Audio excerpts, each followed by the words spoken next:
Welcome, everyone, to TJ and the Grumpy Old Man. I'm your host, TJ, and with me here, as always, is the Grumpy Old Man. They say there's no shame in his game because he's always the same. That's me.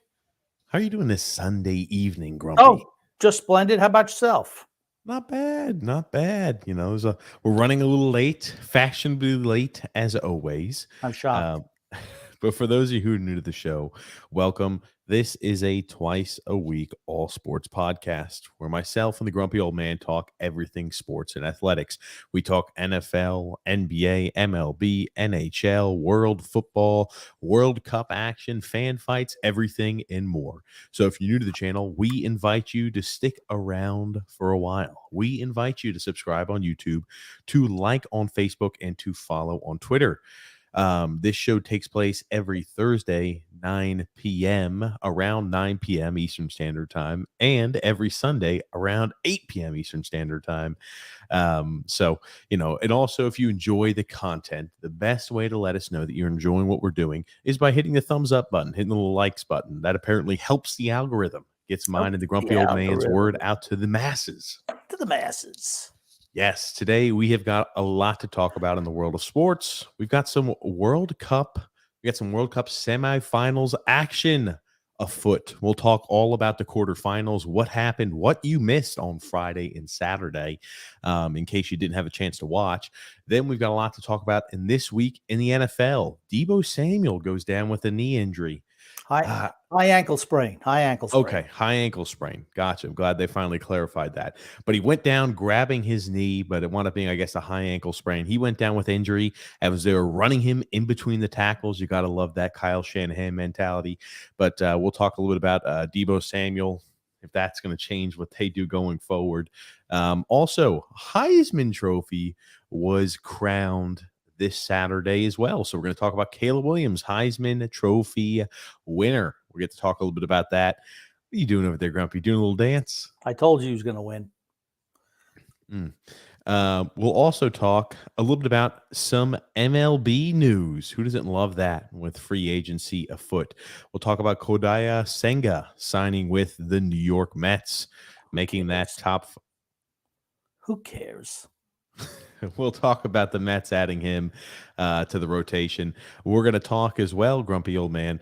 I know we talked a little bit about it beforehand, but we'll talk a little bit about the Red Sox. They did a little bit of a chronological history over the last 2 years of everybody that the Red Sox top performers have been kind of shooing away and just giving away for, spare change on the side of the street. So we'll talk a little bit about that too. But Grump, I want to get in first by talking a little World Cup action. Did you have a chance to watch some of those quarterfinal games on Friday and Saturday? I watched them all. And my prediction, I was 1 for 4 in my predictions. So awful. Not a great prediction. Yeah, it's tough. It's tough. There's upset people in Portugal. We can start talking about that first if you want. Yeah, a lot of the Portugal management team, the players felt that the game was rigged by the referees, and of course, the referees were all from Argentina. That's where Lionel Messi plays for, and they've always had it out for Cristiano Ronaldo between the two of them, who's the greatest player of all time. So they had all Argentinian referees. And there were some calls that were missed in the box that for a possible penalty that would have changed the overall tenor of the game, and they were not called. But congratulations to Morocco, honestly. They play a solid defensive game, and good for them. Yeah, and again, I'll try to zoom in on this as much as I can, Grub. Maybe I'll try to pull that to a different stage. But you're looking at all officials on the pitch, all Argentines, and then the head of VAR, also Argentine as well. That's a problem. Your team, they should, at this stage, if your team is still in the running, you should not be allowed to be an official. It is. That's what I was about to say. Match. It is very, very, very rare. I mean, this is one of the few circumstances that you see it, but it's very, very, very rare that you see that. I'm sorry. There was one of the officials on the field. I believe that's from Jerusalem. I'm not sure. It's so small and pixelated, but I know that the whole thing is there are 32 teams in the tournament. Only 8 make it to the 16 make it to the knockout stage, right? Yep.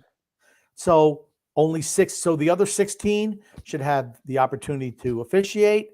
And then if you make to the next round, then the others can join in as well. And it should be on, they should review how they officiate games and so on and so forth. You should never have officials when another team is still in the tournament. Too much room for error or chicanery. And as we found in soccer before, that is not above any of their players, any of those people that who officiate, who determine anything for FIFA. That's how originally the World Cup got to Qatar. That's right. Because they all took payoffs.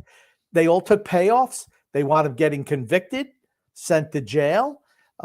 These are the type of things that happen. And this is, the organization that's running the biggest event in the world, so World Cup soccer. And now let's say this. Portugal didn't lose because of poor officiating. That wasn't the only reason they lost. It didn't help, right? I mean, you may say that Bruno Fernandes, who was kind of bumped in from behind by Achraf Hakimi, and of course I can't show the actual clip because the people who run the actual video of that would have our video taken down and the snap of a finger. I mean, there wasn't a lot of contact on Bruno Fernandes. Achraf Hakimi definitely collided with him from behind, and he fell down. That's what happens in world soccer, and nothing was called. Was sent to VAR, but they didn't actually go and look at it, and they said, keep playing on. But again, you see that VAR official is Argentinian as well. You could say maybe they should have started. I think personally they should have started Cristiano. Again, Ramos misses a sitter early on of the game, and Portugal missed a lot of chances. They did not play as openly and as freely as they should have, and a poor misjudgment by the goalie allowed Morocco to go up 1-0. But that Morocco team is a very, very talented squad. If everybody can remember, take this podcast back. All right, stop. They're not a talented squad. They're not. They play park the bus. Hey, and hope to get a the bus requires talent too. That's no. That requires the least amount of talent. It's the antithesis of a team with talent. The exact opposite. You do that because your team doesn't have talent. You just play solid defensively. Everybody played team defense. Hope to get a lucky break down the other end for a counterattack. Hope a game goes to penalties. Hope the other team chokes. That's how you move on. Here's the thing. I'm making my predictions. I'm picking Croatia against France. Okay, hold on. Repeat. How the hell did you just go from we're talking about what happened and now you're making predictions? I want to talk the gun. Yeah, pathetic. Let me guide the show. How about that? We're talking about the game. We're talking about what happened. I wanted to mention Morocco, right? I picked them as a dark horse there to do well this tournament. You could look at it before the knockout stages began. I said Morocco is a team to watch out for. Morocco has not lost the game yet. They have not conceded a goal yet. And all throughout that time period, they drew against Croatia, who's in the semifinals. They beat Spain. They went ahead and beat Belgium. They beat Canada, and they beat Portugal. Okay. They've beaten some really world-class teams. You may not like the style in which they do it, but that style of park the bus, cross the ball in, and catch a team on a counter is what made Burnley, right? The club who I support made Burnley fantastic in the Premier League over quite a long time frame. Fantastic? For the money they put in, you have 1 year, you finish 6th in the league. Yeah, I'd say that. Fantastic. What's the high? I think the highest they ever got was 1 year. They were what, 6th or 7th? 6th or 7th. I think it was 7th. 1 year. That's not fantastic. That's fantastic for the amount of money they put in. Where's Burnley now? Second division, right? Hey, they're top of the second division. Because you cannot play that style forever. You get exposed. Sorry. Well, they didn't go ahead. Don't even get started on that. They didn't have enough young bodies. They didn't recruit, etc. All I'm saying here with this, grumpy old man, was there any chicanery that went on? Who knows? Players definitely believe that was the case. I think, the loss is more on management. Again, I don't know how you throw Ramos in. I don't know why Cristiano was ever sacked. Okay. The reason why Ramos played the second game is because he had a hat trick the game before. Why did he play the first game? I don't know. Maybe determined that Ronaldo couldn't play a full 90, or if the game goes to extras, he couldn't play then on because he'd run out of gas. You want him at the end of the game. What does Ronaldo do that Ramos does not do? When he's getting the ball, he's got 2 or 3 guys around him, which opens it up for everybody else. They did not get him enough service. His passing was still outstanding in this game. A lot of missed shots on guys that, he set up. It just happens. Okay. There wasn't enough. I don't think they had that clutch gene with the exception of him. Bruno Fernandes had chances. João Felix had chances. They just could not convert. Ramos had chances. They just couldn't get the job done. Pepe misses a header. I mean, it happens. They dominated the game. Okay. But they could not convert on a chance. You score a first goal against Monaco, they're done. Morocco. That's correct. Morocco. What did I call them? Monaco. Okay. But Morocco. Yeah, when you're talking about Morocco, if you score a goal up early, that's great. They have not conceded a goal yet the entire tournament. Okay. So scoring a goal against Morocco is a lot easier. It sounds a lot easier than it actually is. They gave up a goal to Belgium. What? No. Yeah, they've given up a goal. They've absolutely given up a goal. Their goaltenders played well also. Okay, let me pull that up here. I'll get that pulled for you. I don't believe they have, though, Grump. Okay, well, we can start talking about the other games while you're looking that up. Why don't we talk about the Argentina? You have nothing else you want to say about Cristiano now? Jesus Christ, buddy. You've nothing you want to say about that or anything about his World Cup as I'm trying to pull that up? You done with Portugal? His World Cup is over. What else is there to say? He cried when he left the field. Maybe his international career is over. The head coach should lose his job without a doubt. They should have beaten Morocco, period.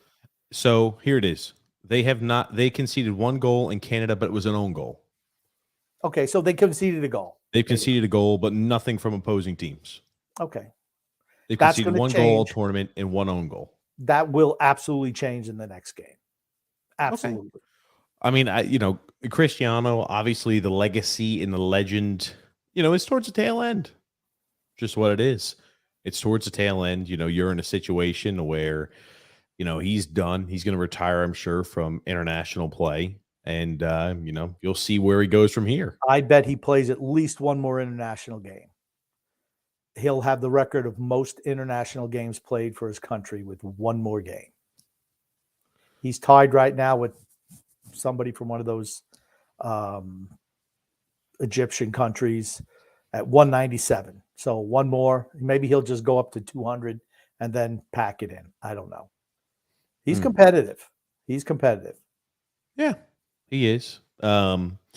But you don't want to see a guy go out like that. Again, I think that what he's had going on this year, I've never seen a guy maligned as much as he is through the press as a guy like Cristiano is. That's for certain. He's a diva. Absolutely. Let me ask you this. What soccer player is not? I'm just saying he's a diva, and he is my favorite player, but he's a diva. And when guys like that aren't as good, you see the slings and arrows come out against them. It's just the way it is. It's always like that. They do that against Michael Jordan? Did they do that? Do they do that against Tom Brady? Did they do that against Kobe Bryant? Did they do that against Pele? Did they do that against Wayne Gretzky? The answer is no. And here's the thing. Yeah, but Wayne not really so much. Wayne withholding, and Pele withholding.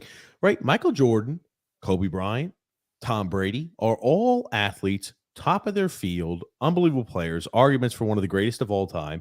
All were very, very demanding of their teammates. Very boisterous, the same way Cristiano is. Not divas. What makes you think, why do you brand Cristiano diva and then not? But he has been.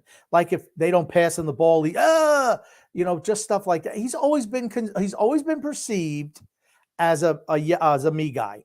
Always. Okay. When you're the striker, where does the ball go when you're trying to score? Does it go out wide to a winger? Or does it go to the middle of the field, in the middle of the pitch to the striker? Where's the ball supposed to go, Grom? Can you tell me that? Even when he was playing wing at Real Madrid, it's the same. That's just the way he is. Just the way he's wired. He wants to win so bad. He figures he still thinks he's better than everybody. If Michael Jordan or Kobe Bryant weren't getting the ball enough towards the tail end of the games, were they letting their teammates know? That's why I use them as examples. Were they letting their teammates know? Were they maligned through the press? Yeah, but they weren't going, come on the pitch. They were yelling at their fucking teammates on the bench. There's no bench on the pitch, buddy. You never hear them berating guys on the field. And here's the thing. It doesn't matter. I'm just telling you what happens. I said, why are some maligned and some not? Because he's perceived as a diva, period. Terrell Owens, Keyshawn Johnson, when their careers were over, no one even wanted to talk to them. As soon as their play slipped, they weren't getting invites anywhere else. What does it tell you about Cristiano Ronaldo that he's able to go anywhere on a free transfer, and we don't even know if he's going to go anywhere yet for the second half of the year? He hasn't even let you know if he's going to retire yet from football. Well, if he really wanted to play, why would he retire? We don't know what he's going to do. They tried to say he's going to sign with the Saudi League. He already came out and said he's not doing that.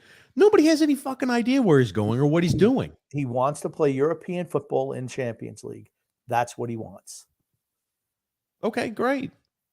But what I'm saying is, whether he still wants to do that after the World Cup recently. If it was 2 years ago, he would have been snapped up like that if he was on a free transfer going into the second half of the year.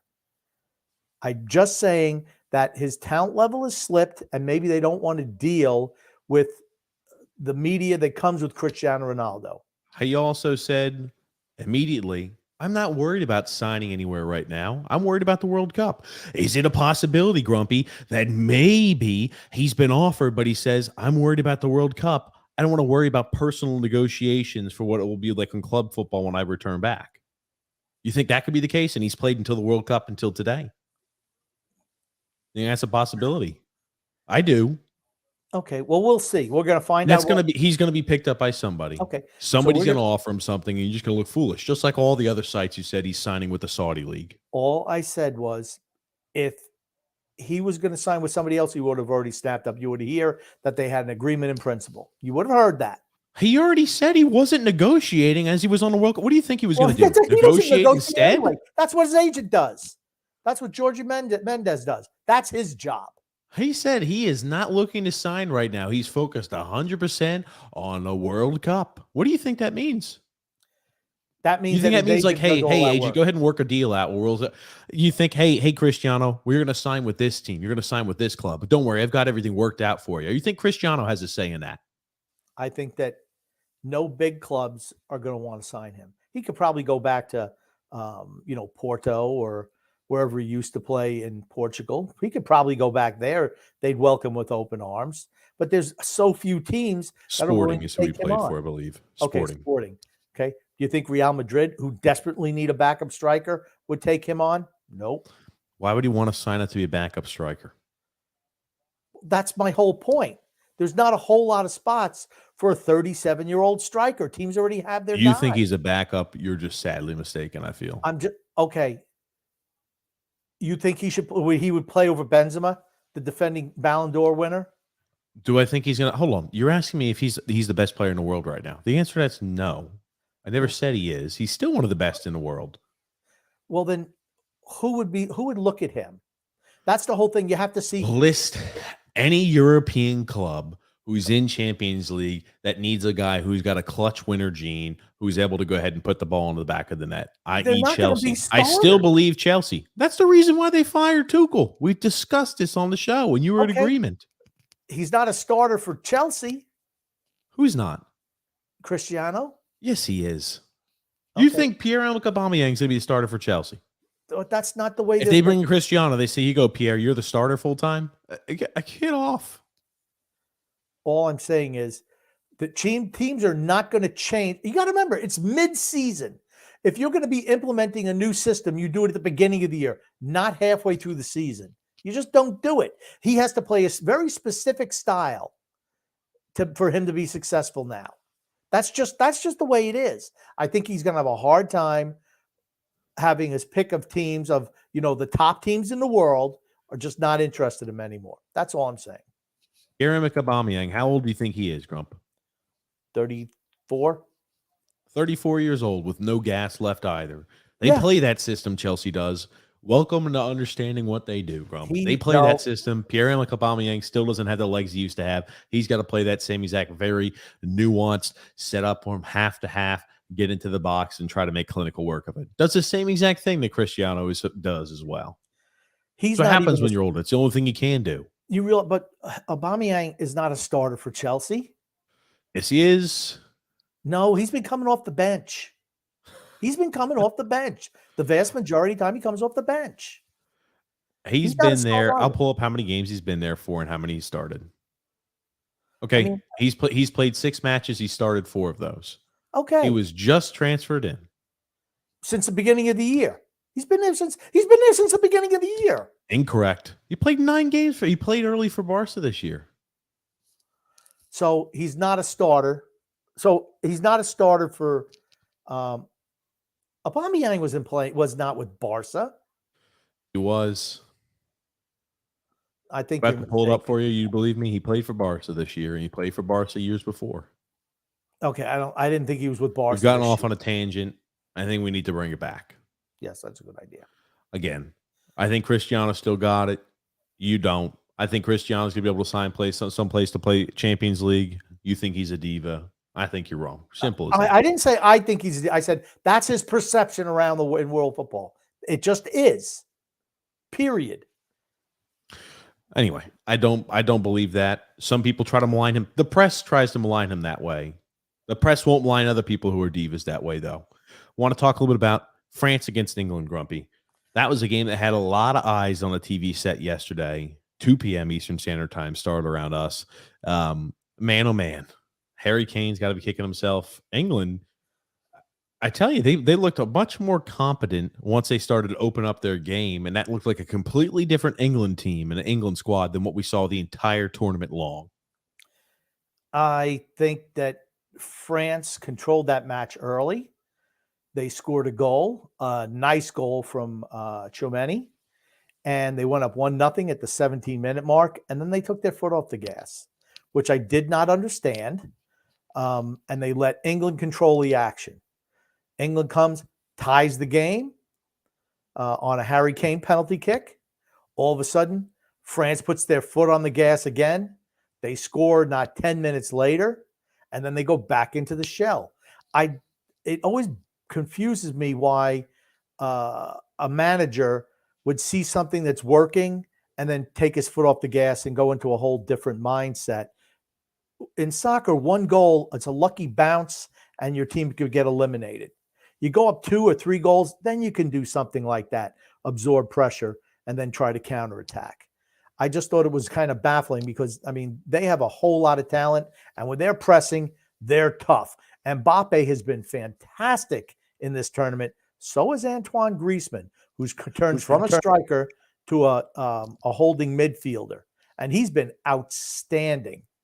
Like I said, I think that France is a team to beat, defending world champion, and it would not surprise me at all if they win. I think they will beat Morocco. The crummy thing about that too is with all the injuries that France has. If you're a healthy squad, I think they walk away with the World Cup. They're missing some valuable midfield players. Conte isn't there, and he's one of the best midfielders in the world. Huge loss for them. Karim Benzema out, Ballon d'Or winner, perfect. He and Mbappe are like bread and butter, peanut butter and jelly out there. They work so well together. That's what happens when you hold a tournament in the middle of the season. Why did they do that? Because that's the only time you can play it in Qatar. Otherwise, it's like 400 degrees at night. So they have to hold these games really late in the evening, and it's still 78 degrees. And this is the middle of the winter there. But I mean, that's tough on the players. They're in the course of a long season. Then you got Champions League also, and now you're playing the World Cup, which means everything's condensed, which leads to more injuries. You saw a whole bunch of injuries just before the World Cup break, and you're going to see a lot more on the back end. I think too, a lot of these teams have played a lot of games in extra time. Croatia specifically, they do happen to do a lot of that all the time, Grumpy. You look at the last time they were in the World Cup, they were in a situation where they played, I mean, every single one of their games, I think, went to extras except the finals. Yep, they lost 1-0 in the finals. It's a repeat. They're a little bit older than they were 4 years ago, of course, but they're a team that knows how to win. Luka Modric has been sensational for them. He's like the maestro out there just controlling everything. He's had a fantastic tournament, but I want to jump too much into Croatia. I want to talk about England, France, kind of wrap that up, Grumpy. What do you think this does for England? I mean, like you talk about every single year they have extremely high expectations. You look at what their expectation was this year, obviously to win the World Cup. They just had won Euros, or I'm sorry, they just had finished in second in Euros. They lost to Italy, and you have to feel like unbelievable disappointment for them. I mean, what do you think about that game as a whole? I think that England does England things and finds ways to lose. That's what they always do. They'll get close and they'll lose. Like Italy. Italy didn't even qualify for the World Cup. Somehow they found a way to beat England. England just finds ways to lose. Harry Kane finds way. How the hell do you not hit the penalty kick? He misses the net too. Just I mean, yikes. he just roofed it. Pressure. They don't handle pressure well. And oh, England's the favorite. To me, England's never a favorite because what if they have? What if they haven't won anything since 1966? They're not a favorite for anything. Sorry, not in my book. They find ways to lose. Now you're seeing some guys are starting to age out a little bit. They still have some good young talent, but I don't. I think they're just really overrated, and it's all because the English press pushes them. Everyone says how great England is. I Oh just don't. wow! It's almost like the press can control the narrative sometimes when it comes Well, to they some of do. these guys and nations. Isn't that funny? Very true. Oh, almost like they do that with another guy named Cristiano Ronaldo. But hey, I'll rest my case. You know, it's I tell you, I thought England brought it to them for the majority of the game. I thought they had quite a few chances. You know, obviously France. After France scored that first goal, they went into a shell, and you're not going to beat teams, really talented teams that way. I mean, England, I'd say, was on the front foot for the majority of that game. And you know, if that's a tie game heading into extra time, I'm not sure that still transpires the same exact way. Yeah, it doesn't. I mean, that was the whole thing. France dictated how that match was played, and like I said, Didier Deschamps, who's their coach, I don't agree with his style. What he said after they scored, it's like, dude, why are you taking your foot off the gas? England has talented guys up front. Oh yeah, just not a whole lot of finishers. I mean, that's supposed to be Harry Kane, but I mean, they had a boatload of chances, and Hugo Lloris was really good yesterday. He was really good, made a number of big saves. yeah. But I just find it funny, and you see it all the time. Teams wait and wait and wait. And I know we'll talk about the Argentina and Netherlands games coming up. Sometimes they wait a little bit too long before putting their foot on the gas, and it costs them. I mean, soccer, out of all the sports, is the most tactical because there's not a whole lot of scoring. But sometimes, you know what? You got a guy on the ropes, you got to step on their throat a little bit. And France did not do that, and they let England back into the game. Yeah, unfortunate loss there for England, not bringing football back. Want to talk a little bit about the morning game on Saturday, Brazil against Croatia. Now, that obviously had a shocking ending. You know, Brazil, who were favorites, one of the favorites to win the tournament, number one team, I believe, in the world per FIFA's rankings, Yep. wound up losing to Croatia in penalty kicks. Yikes. Another game where Croatia gets the game into extra time. Their goaltender was spectacular in that game. They get into extra time. Neymar has a brilliant run, leads to a goal with, I don't know, maybe 14 minutes to go in extra time. And all of a sudden, they get caught on a counter off a corner kick. It's like, dudes, what are you doing? Why are you not laying more back? Yes. Up the corner. You're up 1-0 at this point. You are in the second half of extra time. You should literally be playing 3 or 4 guys in a box. Everybody else is back. It made absolutely no sense at all to have so many men forward on that, Grump. And Croatia does Croatia things. They find ways to win. They are rock solid defensively. They are battle tested and tough. You're going to have to beat them. They're not going to beat themselves. Yeah.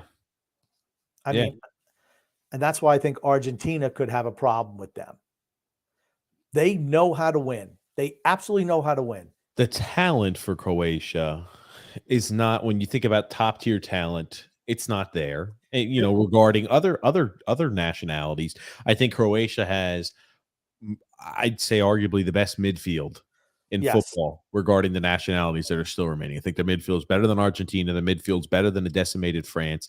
The midfield's going to be better than Morocco. So I think Yes. obviously like you could control the ball a lot with Croatia. That's important. But, you're going to be going up against, going up against Argentina.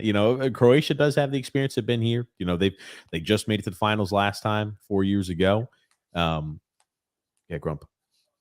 Yeah, Say something. No, I agree with you. I think they have the best midfield in the tournament, and they're experienced, right? They know what to do. Modric, 37 years old, he's a wonder, even at this age. Played 120 minutes. The game before, played 99 minutes. That's a lot of minutes for an older guy. As a Real Madrid fan, I'm like, what's he going to have in the tank when he comes back from World Cup duty?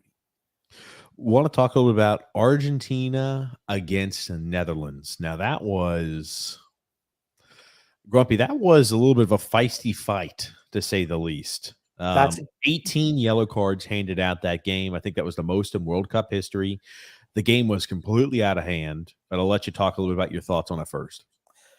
That's a game where the Netherlands controlled the action a little bit too much side to side. And it's because they don't have a whole lot of talent, a super talent up front. So they're hoping to set up a goal here, there. They're running Memphis up top, Steve Bergwijn. They're not great talents up top. And Gopko. Yeah, I was about to say they're not a very talented team up top. Right. So a lot of ball possession, a lot of back and forth, just could not finish chances. They get a goal. Argentina gets a goal just before first half. Then they get one 10 or 15 minutes into second half. And then still Netherlands control. And here's the thing I will mention. The penalty they received was questionable at best. Little weak. Well, here's the thing, right? We talk about consistency, right? That was one that was given, awarded there to Argentina, awarded there to Messi, etc. Same exact scenario happens in Portugal, which is why fans are upset. Same exact situation, not given the penalty. Very weak. Guy gets a hand put on him, just flops to the ground. That's what you got to do in order to win the calls. But sometimes they're given to certain players and certain nationalities, and other times they're not. Certain nationalities like to have their feet fall over anytime they get a breathed on. South American countries historically love to collapse anytime someone's on top of them. And European, and especially England, they like to maul the living hell out of you out there on the pitch. Yeah, they do a lot of – those South American countries do a lot of flopping, without a doubt. And there was a handball on Leo Messi that they did not give him a yellow card. It was deliberate. He smacked the ball away. That's an intentional yellow. Yeah, absolutely. Virgil van Dijk goes up and says, he even said to the official, you're not going to give him a yellow because it's Leo Messi. And even the super bias United States announcers even admitted, yeah, maybe they got a point there. It's so obvious they want Argentina in the finals. They want Leo Messi to win the World Cup. You cannot convince me otherwise. This right here it's written in the rules. It's a yellow. Absolutely is.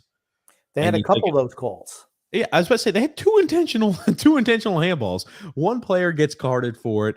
Messi received another yellow throughout that game too. Maybe he would have played differently. Maybe he would have acted differently. I don't know. You don't get called for the yellow intentional handball. You get another yellow. That should be a red. You're out of the game. You're out of the next game.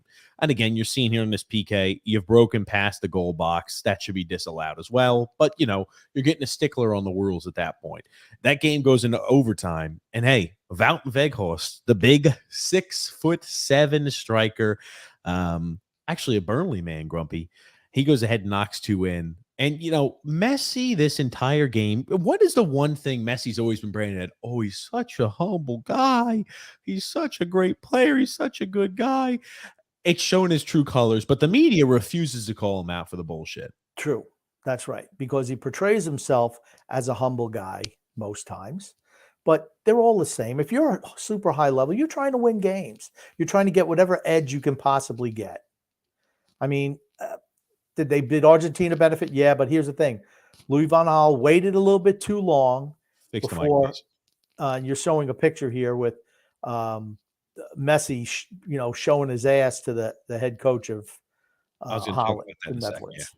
But Van Gaal should have pressed earlier. He waited too long, and they tied it up. If they had just continued pressing earlier, they would have won that game in regulation. It wouldn't even went to extras. Pull your shirt, Grumpy, because it's starting to wrinkle again. It just rolls over that. Thank you. But we got here. I want to show you this, talking about, what he gets. Now, this is after the game. He goes up and shit talks the manager of the other coach. As you could see, after they score the little goal, he's over there celebrating in front of them. And he's over there again, getting in the ref's face, pointing at him. Right? Cristiano goes ahead and gets that. He's shit talking the official after the game. But it's funny when Cristiano does something like that, the media just maligns him all over the place. But when Messi does it, look at this. Messi with an Argentina shirt on is different. That's what it is, Grumpy. It's nothing else. It's not the fact that he can't control himself and he's a petulant child at times. No, like they try to claim Cristiano is. He's just different with that Argentina shirt on, man. He's just different. He's built different, Grumpy. Yeah, well, let's see. They're going to be in for a dogfight against Croatia. Okay. Are you not going to respond to how the media treats him differently? I already said it. He's perceived as a nice guy. Cristiano isn't. I don't need to hit that 3 more times. Why is he why is the media refuse when you see something as blatant as this? He's just different with an Argentina shirt on. Why do they not call petulant, childish behavior that they try to claim Cristiano on? Why do they not do the same for Messi here? Because he's got a lot of cachet in the bank. He's liked by the media. They love him. That's the reason. That's why Michael Jordan gets away with doing certain things. That's why Tom Brady gets away with doing certain things. That's why a lot of the great, because they are perceived differently. That's why. And this is what Cristiano had to say. This is what Leo had to say at the end of the game. Van Gaal says that they play good football, but what he did was just put tall people in the box and hit long balls. He was bitching and complaining that they didn't play the style he likes. And here's the thing. I hope and pray. That's what they're going to be facing a lot of going forward. Argentina is not a tall nation. They're not tall across the pitch. They're not tall in the back line. The best way to beat them, put big-ass strikers in the box, cross the ball in, win your headers, and score. Simple as that. I always find that laughable when they say they don't play beautiful football. Yeah. Like, yeah, okay, if what gives us the best chance to win? I don't care what it looks like. It's a pragmatic approach. You're going to see that in both games come Tuesday and Wednesday. You're going to see that. Same approach. You're going to have one team that plays defense, and hopes to counterattack. That's what you're going to wind up seeing from both teams. You can see Croatia stay back, counterattack, and Morocco stay back and counterattack. That's what happens when your team is not as talented as the other. That's in all sports. You want to get a team that's not as talented to possibly qualify for a playoff spot, they're going to have to play rock solid defense. Defense travels, right? You've always heard that phrase, defense travels. If you have a good defense, you can go a long way because you got to be tough to score against. Yeah. Good defense always beats good offense usually, right? I'd say Argentina, right there. Team that, right? I think you keep writing Argentina off because they lost to Saudi Arabia. Here's the thing. Argentina is a damn solid team. I don't think they're good defensively. They've got a top 10 they've got a top 10 goalie in the world, right? If we're looking at the best goalies in the tournament, he's behind Lloris. He's the second best goalie left in the tournament. He's better than the goalkeeper in Croatia. He's better than the goalkeeper in Morocco. I disagree. I think those two goaltenders are the best. Morocco and Croatia have been the two best goalies in the tournament. Wow, better than Lloris and better than Martinez. Yeah. Look what they do in shootouts. Look what Morocco has done. Martinez saved 2 and allowed 1 goal or 2 goals. He was two saves, 2 penalty kick saves, in the PKs. He had 2 saves and conceded 2 goals. I think that the guy for Croatia has been spectacular, as has the guy for Monaco consistently. Why? Morocco, not Monaco. Morocco, whatever. Like I said, if they win another match, maybe I'll remember their country name. So here's the thing. They've been the 2 best goalies in the tournament. You give up 1 own goal, your team's been pretty good defensively, and your goaltending's rock solid. He made a lot of good saves against Portugal. He absolutely did. And the Croatian guy was lights out against Brazil. Just lights out. He's been fantastic in this tournament. I'm just giving, you got Argentina and you've got Emilio Martinez, the top 10 netminder in the world. I don't know about that. Who's he play for? Who's he normally play for? Plays in the EPL. Couldn't remember Aston Villa. Okay, so he ain't that great. Gotta pull that up. They haven't had a whole lot of chances against. They control the ball. He hasn't been spectacular in net. He's made some good saves. You get this far, you're going to have to make some saves. Ashton Villa. Aston Villa. Yeah. Okay. Okay. Are they a fantastic defensive team, Aston Villa? Okay. Defensive team and how your goalkeeper plays are two different things. Well, he's not a top 10 goalie in the world. I'd never even heard of him. I'd never even heard of him before this tournament. Again, you don't watch enough world. You don't watch enough world football is the issue. Here's the thing: if he was that good, I would have heard of him. Hey, he plays for Aston Villa. They're a second-level team. Oh, right? stop! That's what they are. Stop. He's an average goaltender on an average team. He's having a good tournament. Maybe. So the other guys have been sensational. That's cute. That's really cute. So you want to go ahead and give your predictions. Who you think is moving on to the next round? Who do you think's winning? I'm picking Croatia and France, and so we'll have a rematch of the 2018 final. I think it's gonna be Argentina against France. Okay. Argentina wins. That Croatian team is outperformed again, just like last 4 years ago. They outperformed everybody's expectations. They've done the same this year. Played a lot of games in those extra time periods, and they're an older team, right? Ivan Perisic, he's no spring chicken. I mean, Kovacic, no spring chicken. Modric, no spring chicken. How old's Kovacic? 28? 29? He's not old. Pull up for you.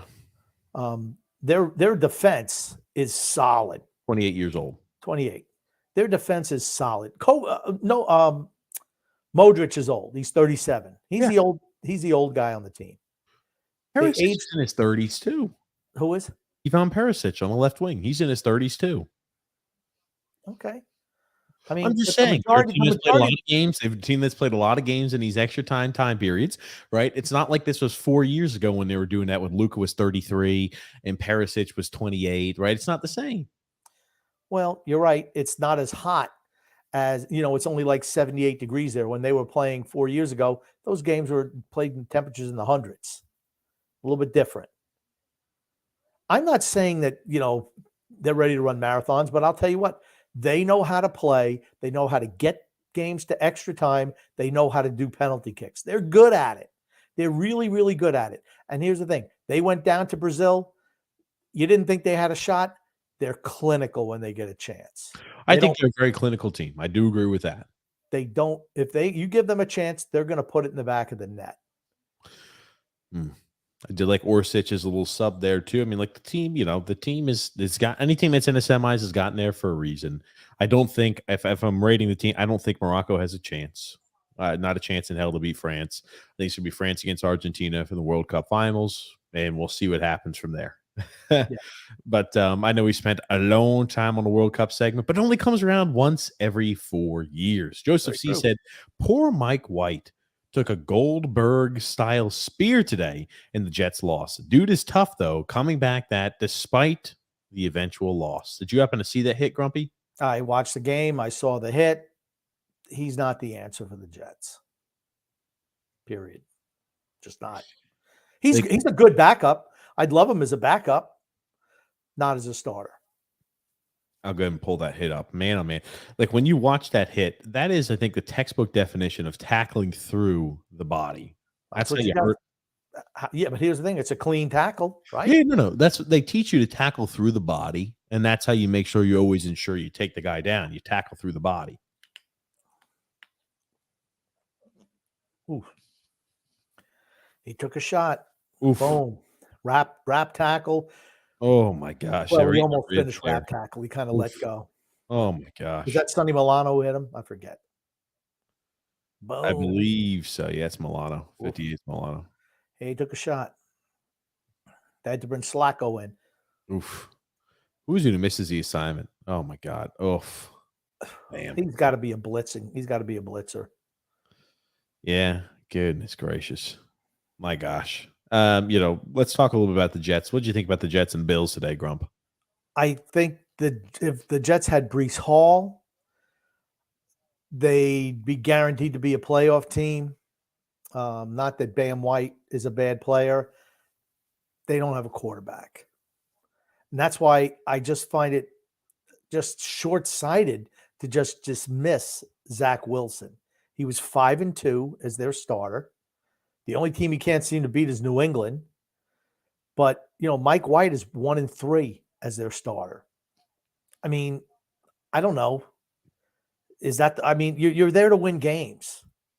I know he said what he said, but at some point in time, he was inactive again today. I just don't get that. Why? I don't get it. Unless you're planning on cutting ties with them at the end of the year, why not do it now? Why keep them around? It makes no sense. Joel said this to us. ETN fantasy owners and Travis Etienne. The Jags, they wound up winning today. They beat the Tennessee Titans. Trevor Lawrence had a great game. They didn't have to rely upon the run, so it didn't matter. They were able to just pass the ball all over the place. And remember, that Tennessee front seven, I think, is number 2 in the NFL with yards conceded to the running game. I'm sorry, with the least amount of yards conceded to the running game. So not the least, but the second least amount of yards conceded via running backs this year on the ground is at Tennessee Titans defense. I don't know what you guys were expecting Travis Etienne to do, but the Jags found a way to win today. The Jaguars look like they're turning things around under Doug Peterson. They won going away today. Yep. Trevor Lawrence has quietly turned himself into a top flight quarterback. Absolutely. Plus, kudos to Doug Peterson and Trevor Lawrence. This is what happened, right? Last year, oh my gosh, Trevor Lawrence is a bust. So many things go into being a really good quarterback. So many things. You have to have the proper coaching. You have to have the proper weapons around. You have to have time, and you have to have the ability. Trevor Lawrence, no one ever said he didn't have the ability. He was playing for Urban Meyer last year. That was a nightmare. That Jags team was an absolute joke and a shit show. And here's the thing. He starts this year, slow time coming, a lot of new guys coming in, but you're seeing what's happening. He's been sensational over the second half of the season. I expect him to take a huge jump next year, where not only is he going to have Christian Kirk, but he's also going to be adding Calvin Ridley to the lineup. Bingo. I expect him to be one of those guys who were top 10 in passing yards for the year. He's going to have a fantastic season next year. You got, Zay Jones. Yeah. And who's the other Jones? Marvin Jones Jr. He'll probably be phased out with Calvin Ridley in. Yeah. But you're going to see Christian Kirk in his more familiar number 2 role, which is what he is. He's a number 2 on a good team, and he's really good at that. And you're going to have Calvin Ridley be the number 1 guy. I think and here's the thing. They need some offensive line help. They do. And a little bit of help on defense, but Doug Peterson's got him going in the right direction. I'd say the defense is it's a strong point of that team. I'd say for the most part, right? If you're looking at it, wide receiver core is filled out, running backs filled out, quarterbacks filled out, offensive line definitely needs some help. And you're looking at the defense, looks pretty stout. I think they need a running back. As another backup? Someone who can run between the tackles. That's not Etienne's game. He's an outside the tackle guy. You want a more physical running back? Yes. Like they had in James Robinson. I was surprised they let him go. James Robinson's the guy who runs mostly outside the tackles too. No, you're looking for a guy like, I'm going to use this quintessential Lendell White to a Chris Johnson is what you're looking for. Or Lendell White to a Reggie Bush, I guess, is what you're saying. Okay, that too. Yeah, sure. That's fine. Yeah, they need somebody between the tackles. I agree. That's right. But here's the thing. Of course, you can always improve offensive line and tight end position. Those are areas to upgrade. They're not going to get there overnight, but you've seen growth from them as a team. Considering where they were, it was a disaster. Joseph C. said, I can't believe the NFC South is so bad that the Buccaneers are going to make the playoffs, by the way. The 49ers made them look awful with Brock Purdy at quarterback. This is irrelevant. This is what you have when you got a bunch of undisciplined players with an incredibly just moronic coaching staff like they have there. Even the hero of the people cannot save them. Brady's checked out at this point. They'll make the playoffs and they might win the first round because they'll play, the Giants or the Redskins or some other scrappy scrub team in the first round. Then they'll get annihilated by the Eagles or the Vikings, whoever they're left to play. That's what'll happen. They're not a good team. Today, everything that was wrong with this team showed up in one play. Tom Brady getting pressure, hits a busted coverage on the other team, wide open Mike Evans for a touchdown, holding number 76, Donovan Smith. There you go. 3rd and 18. They turn the ball over. They come right back the other way and score a touchdown. That game was over in the second quarter. Over. Drew L said, I swear, are the refs just going to let Mike White get Ray Lewis? Not once, but twice. The NFL has either just allowed a vicious hits or don't allow them at all. This That's makes me so mad. That was a clean hit. Man. What are you talking about? If Brady was Mike White, he would have retired on the spot. Brady wouldn't even have got hit. He would have avoided that. You wouldn't have seen Brady take that shot. Joseph C. Grumpy. Those type of hits need to be penalized immediately. Why? It's basically open season on a quarterback, and he's defenseless. Well, that's the name of the game. The last thing the NFL needs is backup quarterbacks getting consistent play. Well, he is a backup quarterback, so I guess you want him kind of get knocked out to get the starter back in there. It was a clean hit. It's a clean hit. I mean, you're supposed to hit the quarterback. All these quarterbacks can run now. So what, we shouldn't hit them? No. Sorry. Drew L. Grumpy, you better beat Thorne. I want to face you in round 2. It's going to be tight. I think I'm winning actually in all my fantasy leagues today, even though I'm getting absolutely no help from Jalen Waddle. None. Just none. I love that, don't you? No, I hate it. Hey, Tua this game, Tua Tagovailoa, big games that matter. 3 for 14 with 25 yards. He sucks. He's doing a great job. Unless everybody's wide open, everybody's wide open, he's got 7 seconds back there in the pocket. He sucks as a quarterback. Abysmal. Yeah, terrible. I can't believe I started him. I could have started. You started him. I started him. I could have started Geno Smith, and every game would be over already. I wouldn't even have an issue. Get a comment here from Gungun saying, although they battled, it's pretty clear the Jets don't make the playoffs, right? Oh, they're playing the Lions and the Jags. They'll win both. One at best. Here's the thing. The Jets defense is really good. The Jets will beat the Lions.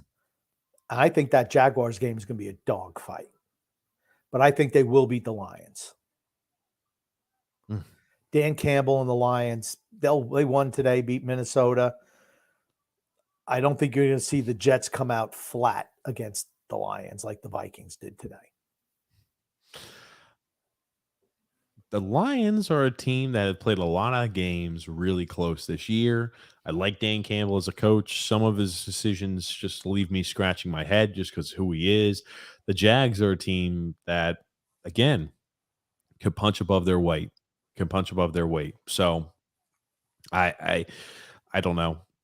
I'd say it's not looking good for the Jets, personally. Gungun says, should I be bold and predict a surprise Islanders victory versus the Bruins, or am I foolish as Potsy and Ralph Mall? Ralph Mouth. Ralph Mouth. Mouth. Mouth. Ralph Mouth. Ralph Mouth. Mouth. I don't care, Grumpy, who that is. You should. They're from Happy Days. The Islanders will not beat the Bruins. Yeah. I don't even think Potsy Weber or Ralph Mouth or the two of them together would have predicted an Islanders victory over the Bruins. And what's up, Frank? Frank also says, so sad the Portugal loss reminded me of the Greece Euro Cup in 2004. Sad that Ronaldo didn't start and ended that way. True. Yep. True. And Dika says, Jerusalem isn't a country, TJ. It's the capital of Israel. I know, it was pixelated. I couldn't even tell you what it was. Maybe it was Peru. I couldn't tell you what country that was.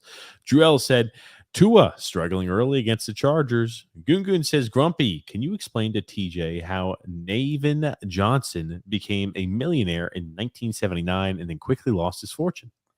Do you know what he's even talking about, TJ? I do not, Grump. Steve Martin, in his first movie, The Jerk, played Navin Johnson. He was born a poor black child, and he invented the eyeglass holder. You know how eyeglasses, they kind of slip on your face a little bit, and you're always pushing them up? Well, He built a little handle on the glasses, so you could just pull them up like that, and they would hold the glasses up. But what it did was your eyes were naturally drawn to the thing in the center, and it made everyone cross-eyed. So he lost all his money, and he signed everyone who filed a lawsuit a check for, I think, like $1.23 or $2.39, something like that. And they show him at the end, he's writing out every individual check for that. Oh, good gracious. Have you never seen The Jerk? I have not, no. Okay. We're going to watch The Jerk when you're here next. Okay. Sounds good. He has a girlfriend named Patty, and she, he's like a rube, a real bumpkin. And she sees him and she's grabbing his butt and he says, "Oh, what do you do?" "Oh, I work, determine who's, how much somebody weighs." Like, "Let me see how much you weigh." And she grabs his butt and stuff like that. Says, "Oh, you must be really thorough." It's hilarious. You got to watch it. Steve Martin, hilarious. I'm glad you ruined the joke, but no worries. Frank says that was a total penalty kick on Bruno. He was tripped, TJ. That's what I said. I've seen much less call before in the past. Definitely, in my opinion, probably deserves a PK after you see how some games are officiated. But that's the thing. You got a whole bunch of officials from a whole bunch of different leagues calling different games. You're going to get different calls, unfortunately. Grump, what happened to the game? True. What's the score update? 10-7 Chargers. Second quarter. 10-7 Chargers. How much time's left? Who's driving? Chargers are 2 minutes to go and a half. Gotcha. Justin Herbert maybe strikes before the end of the half. Joseph C. said, "Did you guys see what happened to Grant Wall, by the way? Something very suspicious about his death." I don't think he's a writer, United States writer, 48 years old, died at the World Cup. I don't know what he was writing, but somebody dies that young. It's like they didn't say what he died from. He was reporting on the game and he died. Yeah, they said despite heart attack report, Grant Wall's death a mystery. Interesting. Witness to Grant Wall's death keeps saying that there was no defibrillator nearby. We kept expecting it to come. Maybe they didn't like him. Yeah, I don't know what's going on there. Huh.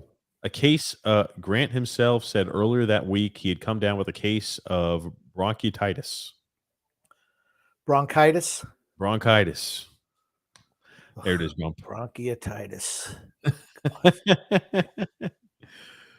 Oh, man, bronchitis. Why don't you just let me read the articles? Well, if you ever had anything, you can pull that up too as we're doing. I couldn't pull it up. That's what your job is, to pull it up. You can't read, but you can pull this shit up. That's why I make a good team. You pull everything up fast, I'll read it.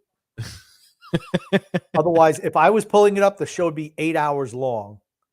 And when you do it and you try to read it, well, we look like a bunch of clowns. Well, you do, actually, not me. Oh, good gracious. D-Cut did send us a little video. And now I don't bronchitis too.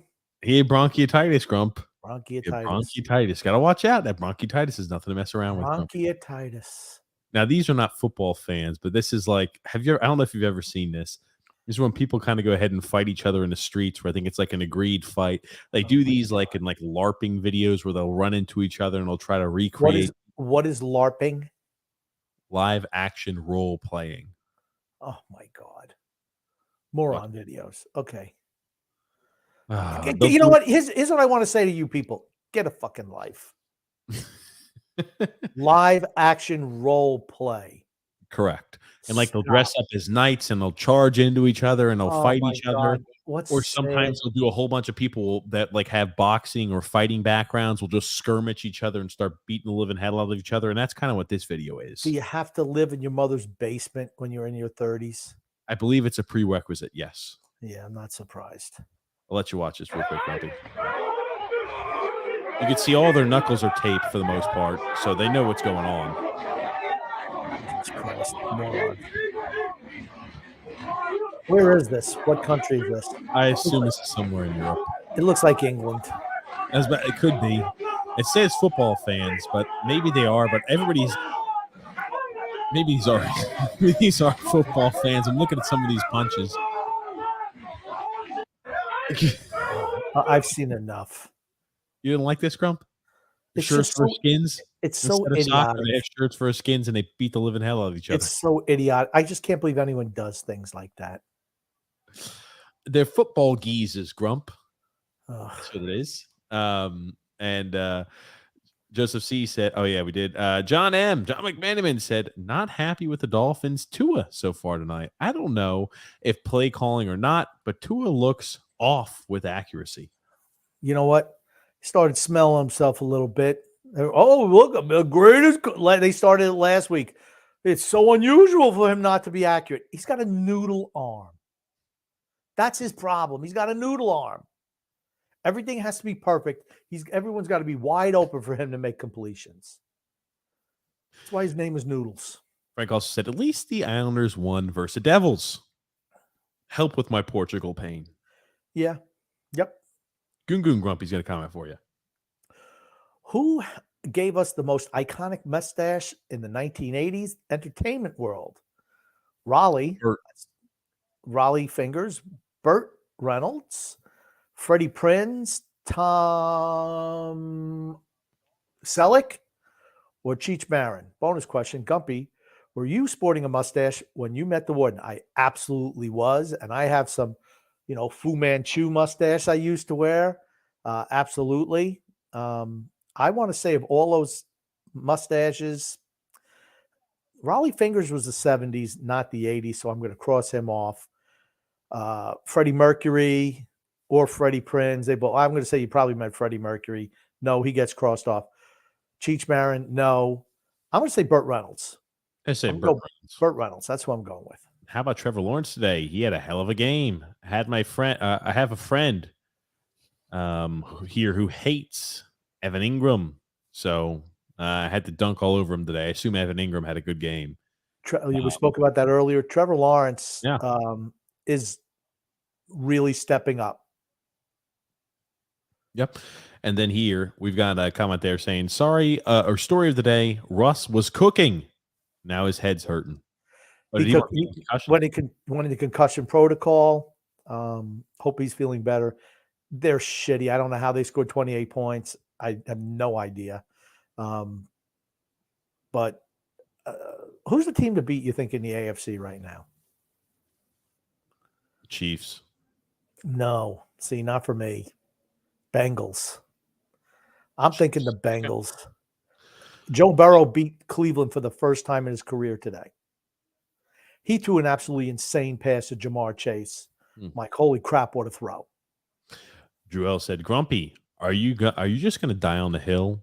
Are you just not going to are you going to not die on a hill anymore that Brady's washed?" Today's a prime example of that. No, I don't think he's washed. I think he's done with this team. You got to remember, they're missing from last year, they're missing 4 offensive linemen. Playing 2 rookies, a man who's a bad swing tackle on one side, and a guard in Shaq Mason who's washed up. And then you got Donovan Smith, the human holding penalty on the left tackle spot. They're terrible. They're terrible.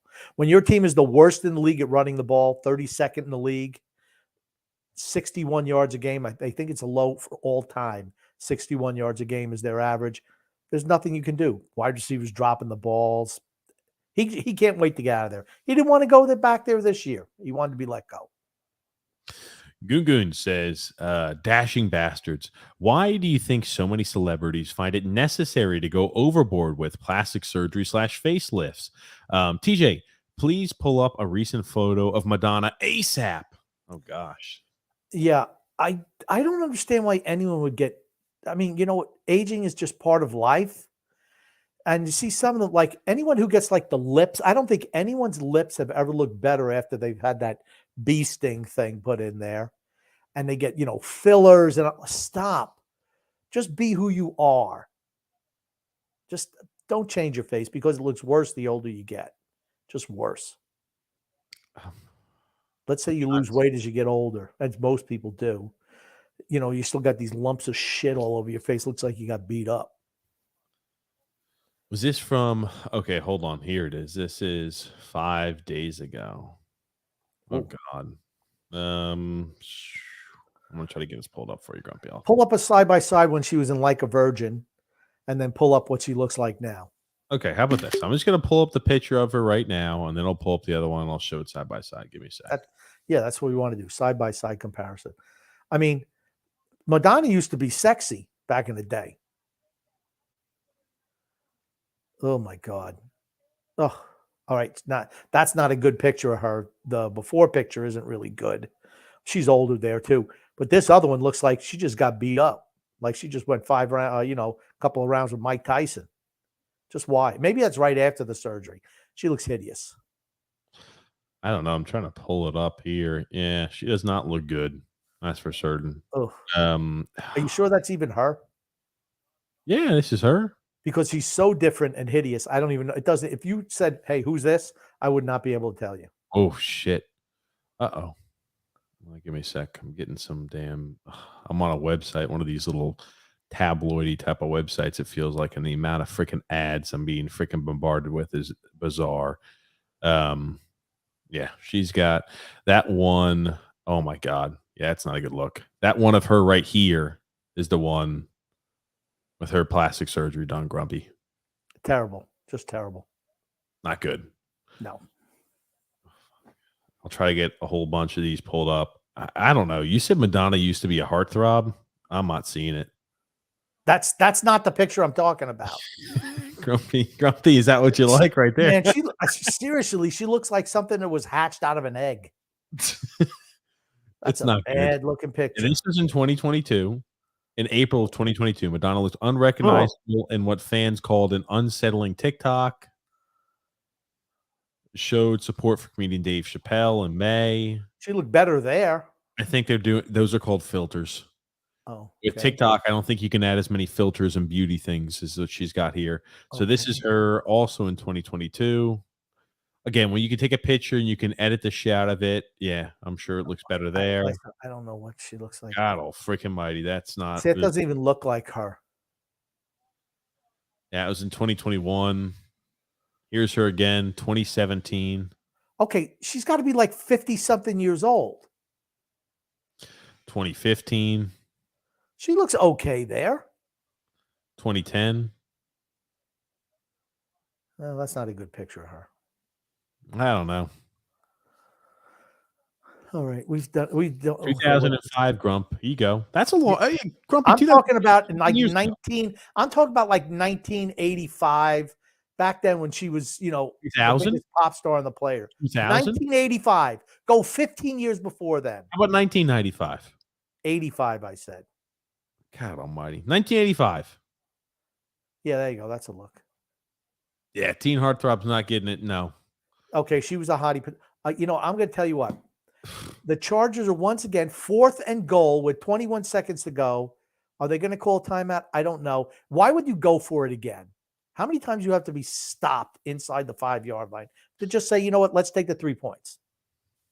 This what you're talking about? This Yeah. Madonna right here, Grumpy? Yeah. Well, you had it up before, and then you moved away from it. It doesn't matter. It's really not that important. Let's go on to it's not the Madonna podcast. This is the Madonna podcast, Grumpy. Tony Chi said, nobody cares about your friends, Drew. And Gungun also said, who is more athletic, Madonna or Maradona?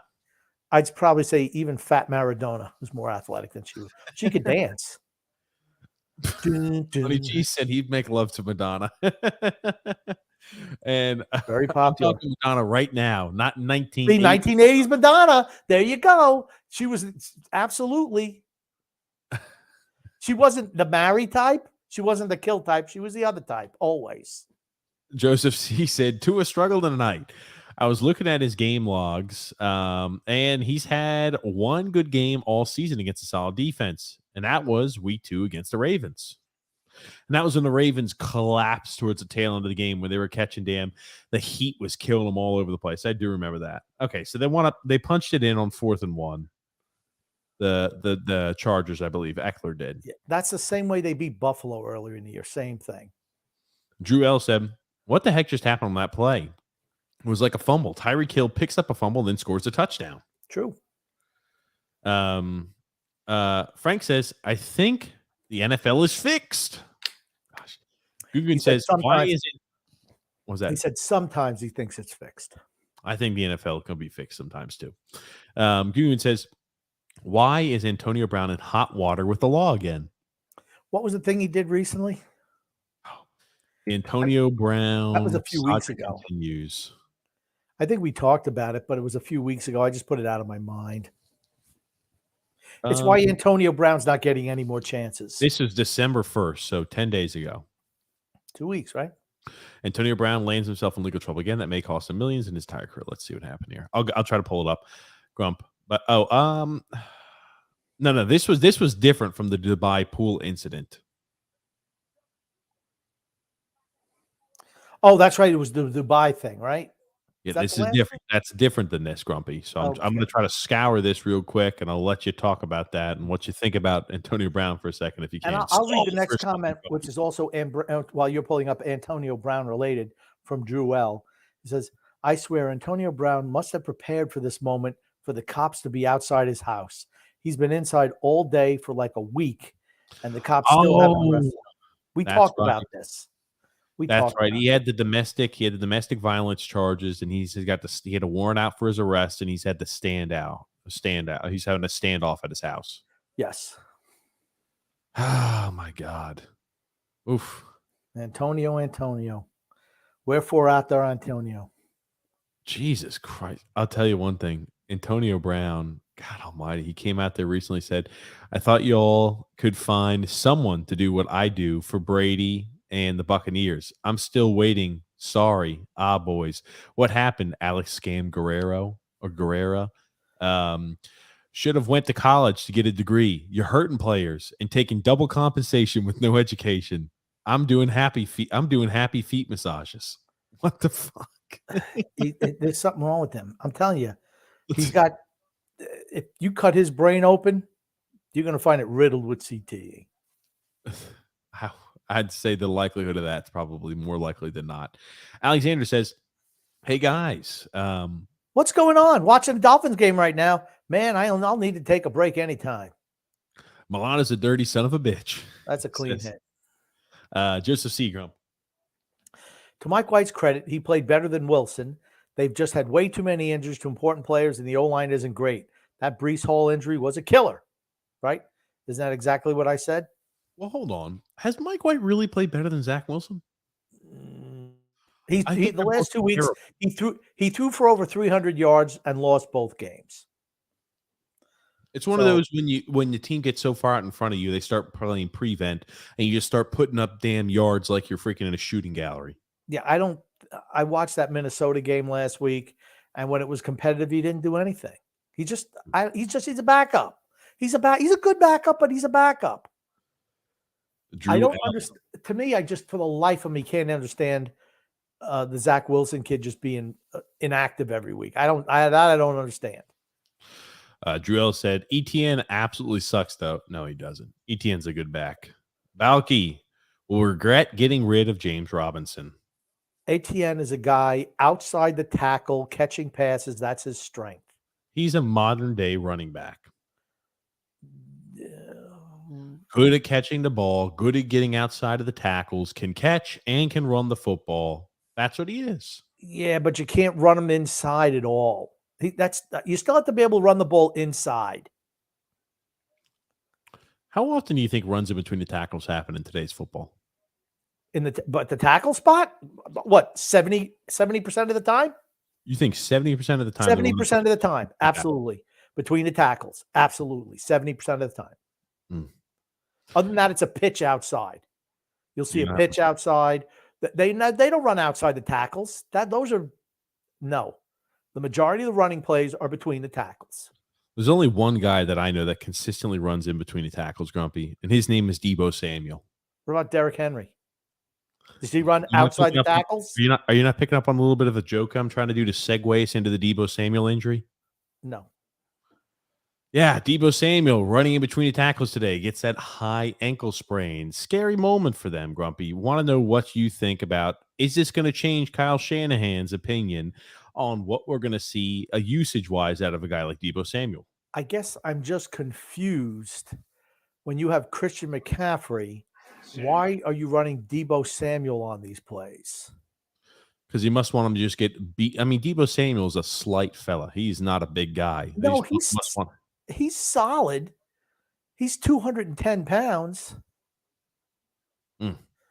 But, I mean, I don't understand. Last year, okay, the Mitchell kid was out. You didn't have a running back. I could see why you're doing what you're doing. But I don't understand at all why he's doing this now. I mean, it just makes no sense. That's why you Yeah. picked up Christian McCaffrey, right? Christian McCaffrey runs between the tackles. You sign a huge contract. You give Deebo Samuel a huge freaking contract, and you were like, hey, let's go ahead and run him in between the tackles because that's going to pan out well for us. Hey, think about it. You're up 21-0 at this point. Yeah. Well, he turns it back inside. It was supposed to be outside. He cuts it back inside, and he gets rolled up on. I tell you, yikes. I just think the way they're utilizing him, it's just, I think it's just bad management of an asset. Him the ball in space. And if you want to do a running play with him, I mean, they still run him an awful lot. 1-2 plays a game. That's it. You have Christian McCaffrey back there. You have Elijah Mitchell. I know he's hurt now, but you have other guys. They have a plethora of guys who can run the ball. Yeah. Makes no sense to me. DK said, I told you guys a few weeks ago, Jared Goff is underrated. He finally has a coach who believes in him. No. He's a game manager. He'll occasionally have good games. He's like Mike White. Drew L also says Goff also hasn't been or has the second coming of 2018 Rams receiving core again. So that's why he's played well. Jameson Williams made his NFL debut today and caught a touchdown pass in limited reps. Yeah. Frank's saying good point. Thanks, Frank. And it's amazing how many good running backs the Jets have. Hall is the guy, though. I think you're going to see Michael Carter. I won't say phased out. I think so. But the Bam White kid is a tough physical runner. They need somebody who can consistently catch the ball. That can be Breece Hall. I think Breece Hall's a 3-down back. So if you can get something from Michael Carter, if you're sold on Bam White, move Michael Carter for something. Why not? They need offensive line help, though. They had a couple of injuries today, 2 or 3 today, and Buffalo's a physical team. And they had a couple of injuries, which I think hurt them. I still think the Jets are going to make the playoffs. Well, It kills them that they gave away 2 games to New England. Just kills them. I did find a video of Kyle Shanahan traveling to the hospital to visit Jimmy Garoppolo as his foot is repairing. And, it's kind of, I tell you, I don't know how they got this film inside of this, Grumpy, but I did find it kind of revealing, Grumpy. Kyle Shanahan, I think, is maybe happy with Brock Purdy. This is him and Jimmy Garoppolo in the hospital. Actor? Oh, I'll take it from here, nurse.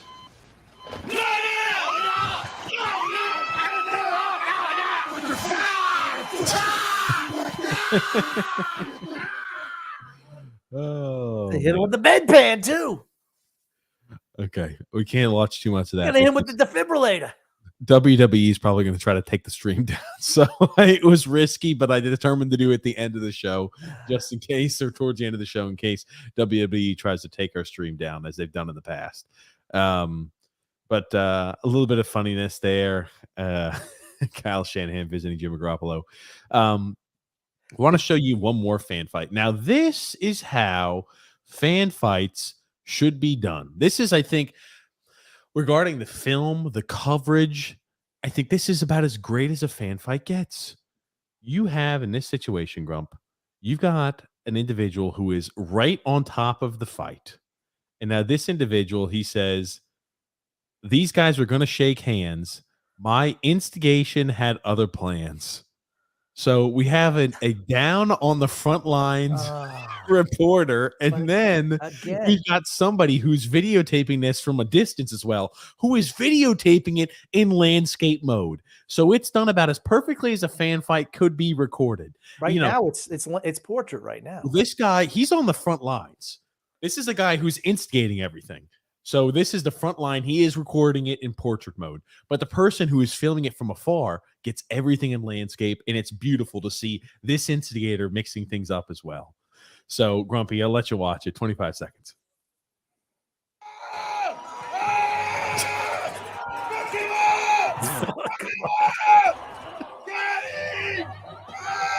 Oh, somebody's grabbing the woman. Oh!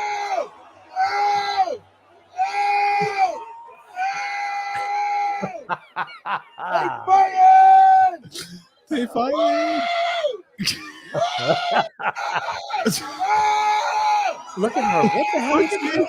I like how some other woman grabs her by the hair and yanks her back. It's like, yo. And Get out of there. look at she's yanking her back, and I think she was wearing Jerry's finger beads too.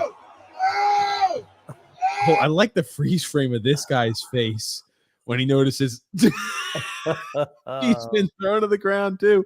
And this guy wants to mix it up so badly, but he's got two ladies holding him back, preventing him from mixing it up. Alexander sent this to me, so thank you, Alexander. Where's the landscape mode?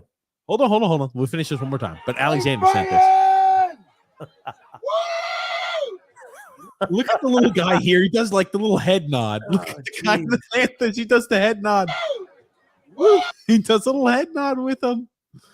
Oh, that's good. Okay. Yeah. So that was the first clip on the spot. He was on the front lines recording that, Grumpy. Instigating, and I love the commentary as well. Now, this one here, we get the full video in landscape mode. Now, this is the one thing about landscape, right? It does occasionally take the boomers a little longer to get everything landscape mode, but we're going to see it here. Here's the fight, and here's our instigator, Grumpy. So we get to see everything unfold. Now, who's the instigator? Mode. Yes, the guy with the sweater vest on. Mr. Sweater Vest is the instigator. Okay. And we can see here the guy who wants to throw fist over here is being held back by his ladies. We get to see everything in one. It looks like there's a lot of hot ladies in the crowd in Florida. It's Florida, Grumpy. Yeah, there you go. It's the Florida crowd. But here they want to get involved. Look at this other guy. I don't know what he's doing. He wants to get involved, but he's being held back by his ladies. Well, he's got little maroon shirt girl that this guy's holding back there with the blonde hair. Maybe she wants to mix it up too. Oh God. Okay, let's watch it. Oh,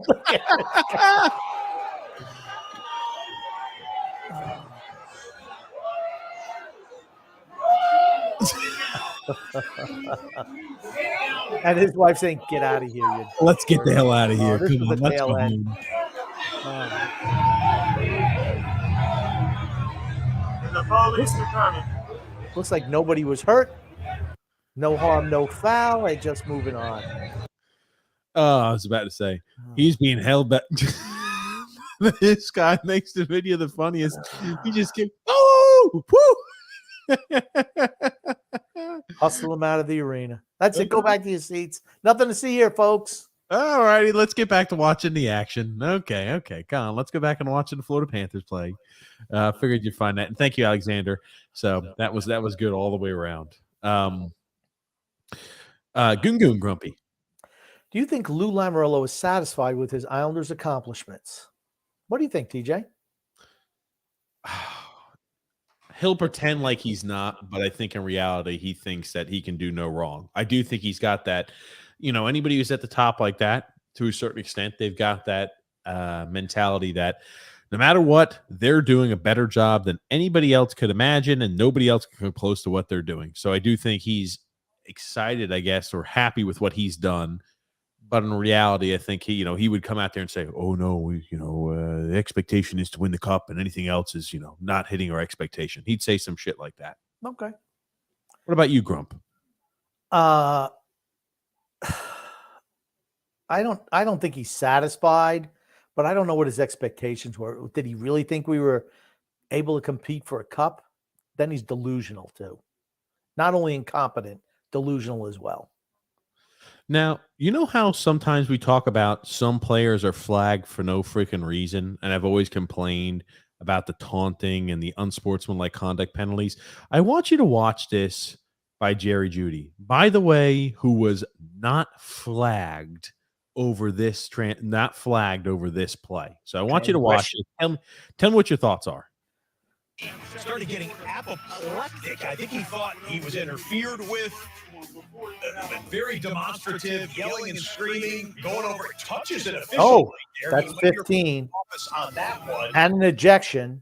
Should have been, he ripped his helmet off first, which is an automatic 15 on the field of play. Mm-hmm. He bumps in the ref. He's yelling at the That's ref. an Could have ejection. very easily been an unsportsmanlike conduct 15. But I'm like, how are some people penalized for looking at people funny, but a little wide receiver, diva wide receiver, could yell at an official, rip his helmet off, and no call at all? Now, so he's yelling at the referee, ripping his helmet, and he's a diva.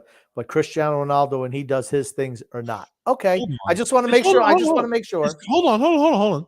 Has Cristiano ever taken his shit off and start chucking it all over the place, yelling at an official, bumping into an official? He absolutely has not. done that. He Oh, absolutely has done that. Hold on.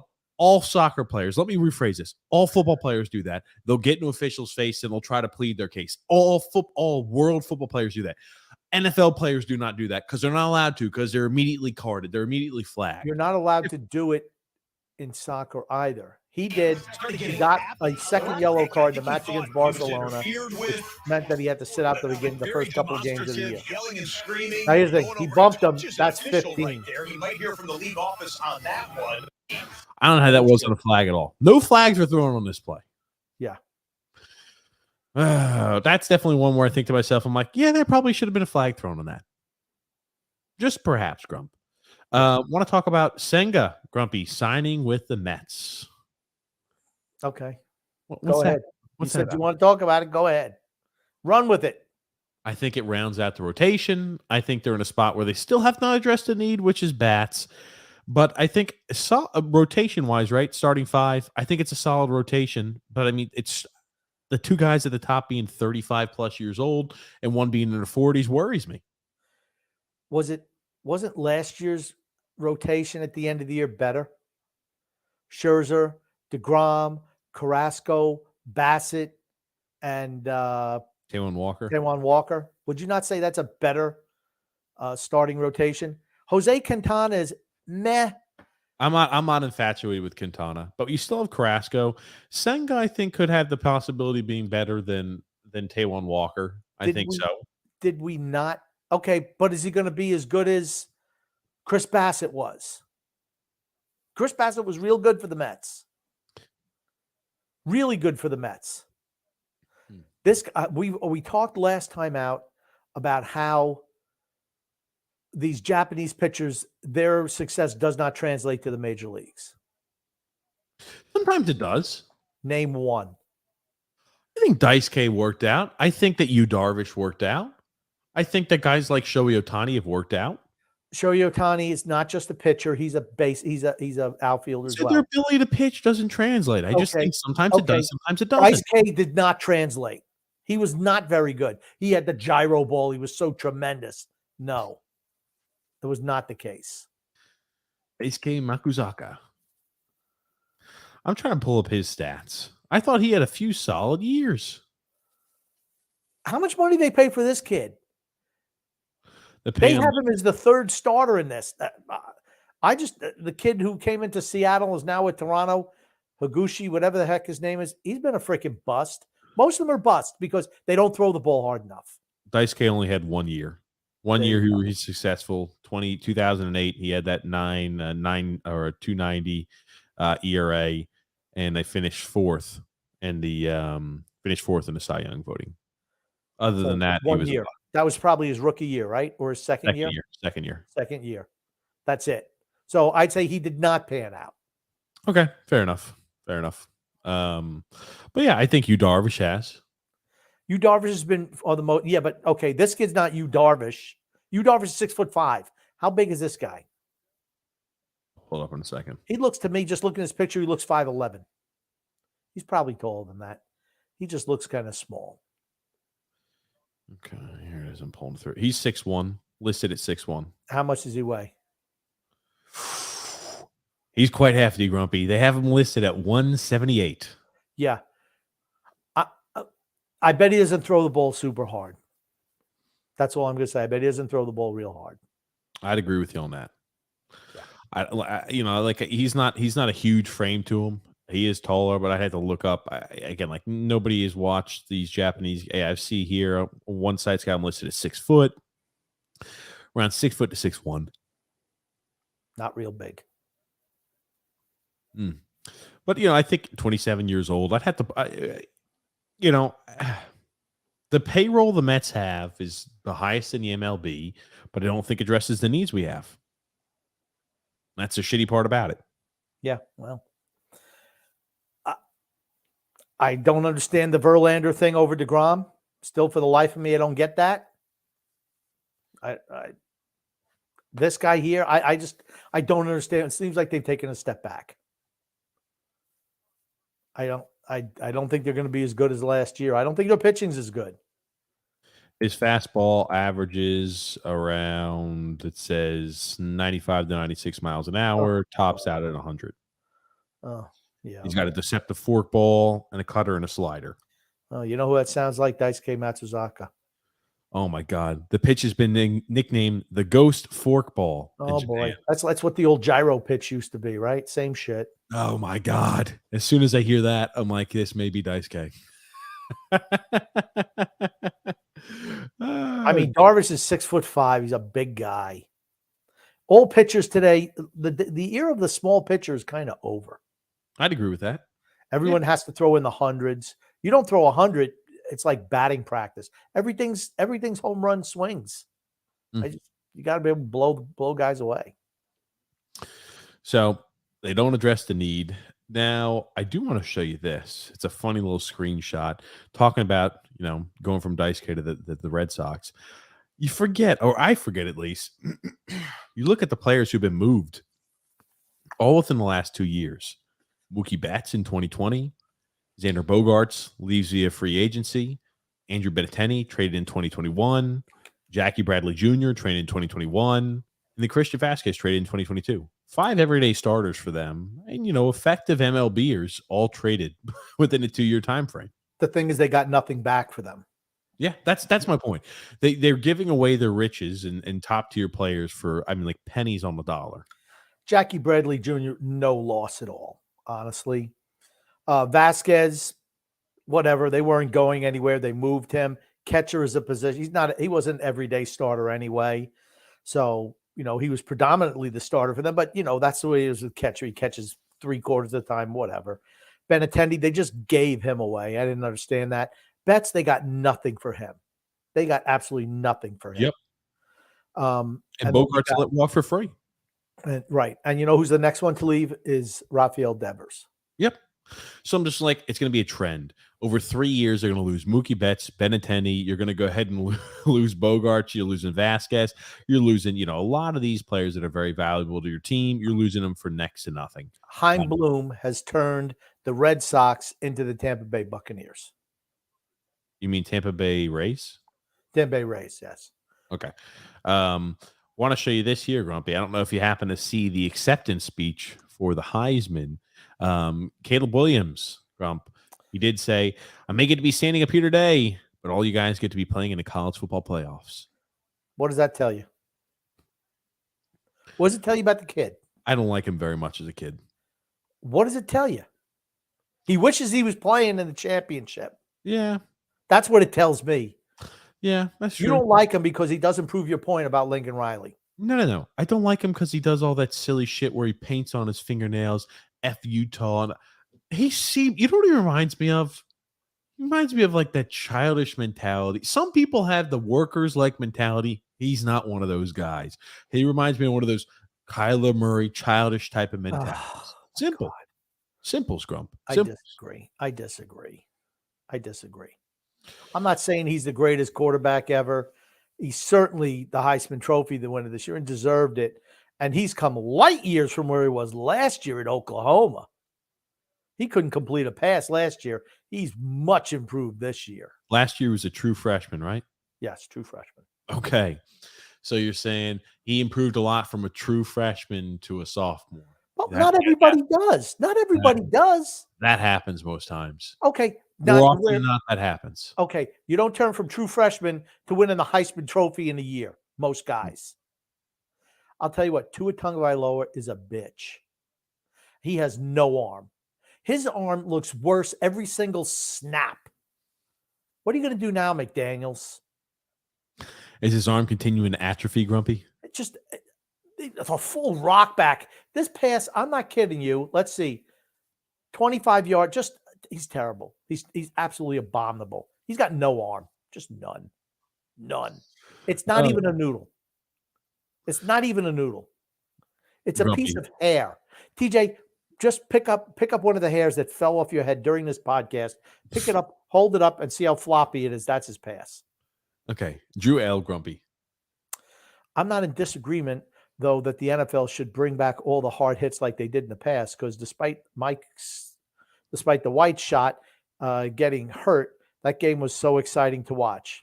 It was a good defensive battle today, without a doubt. And Josh Allen, I tell you what, he takes some hellacious shots too. He's just a bigger guy. He's a tough guy. Yeah.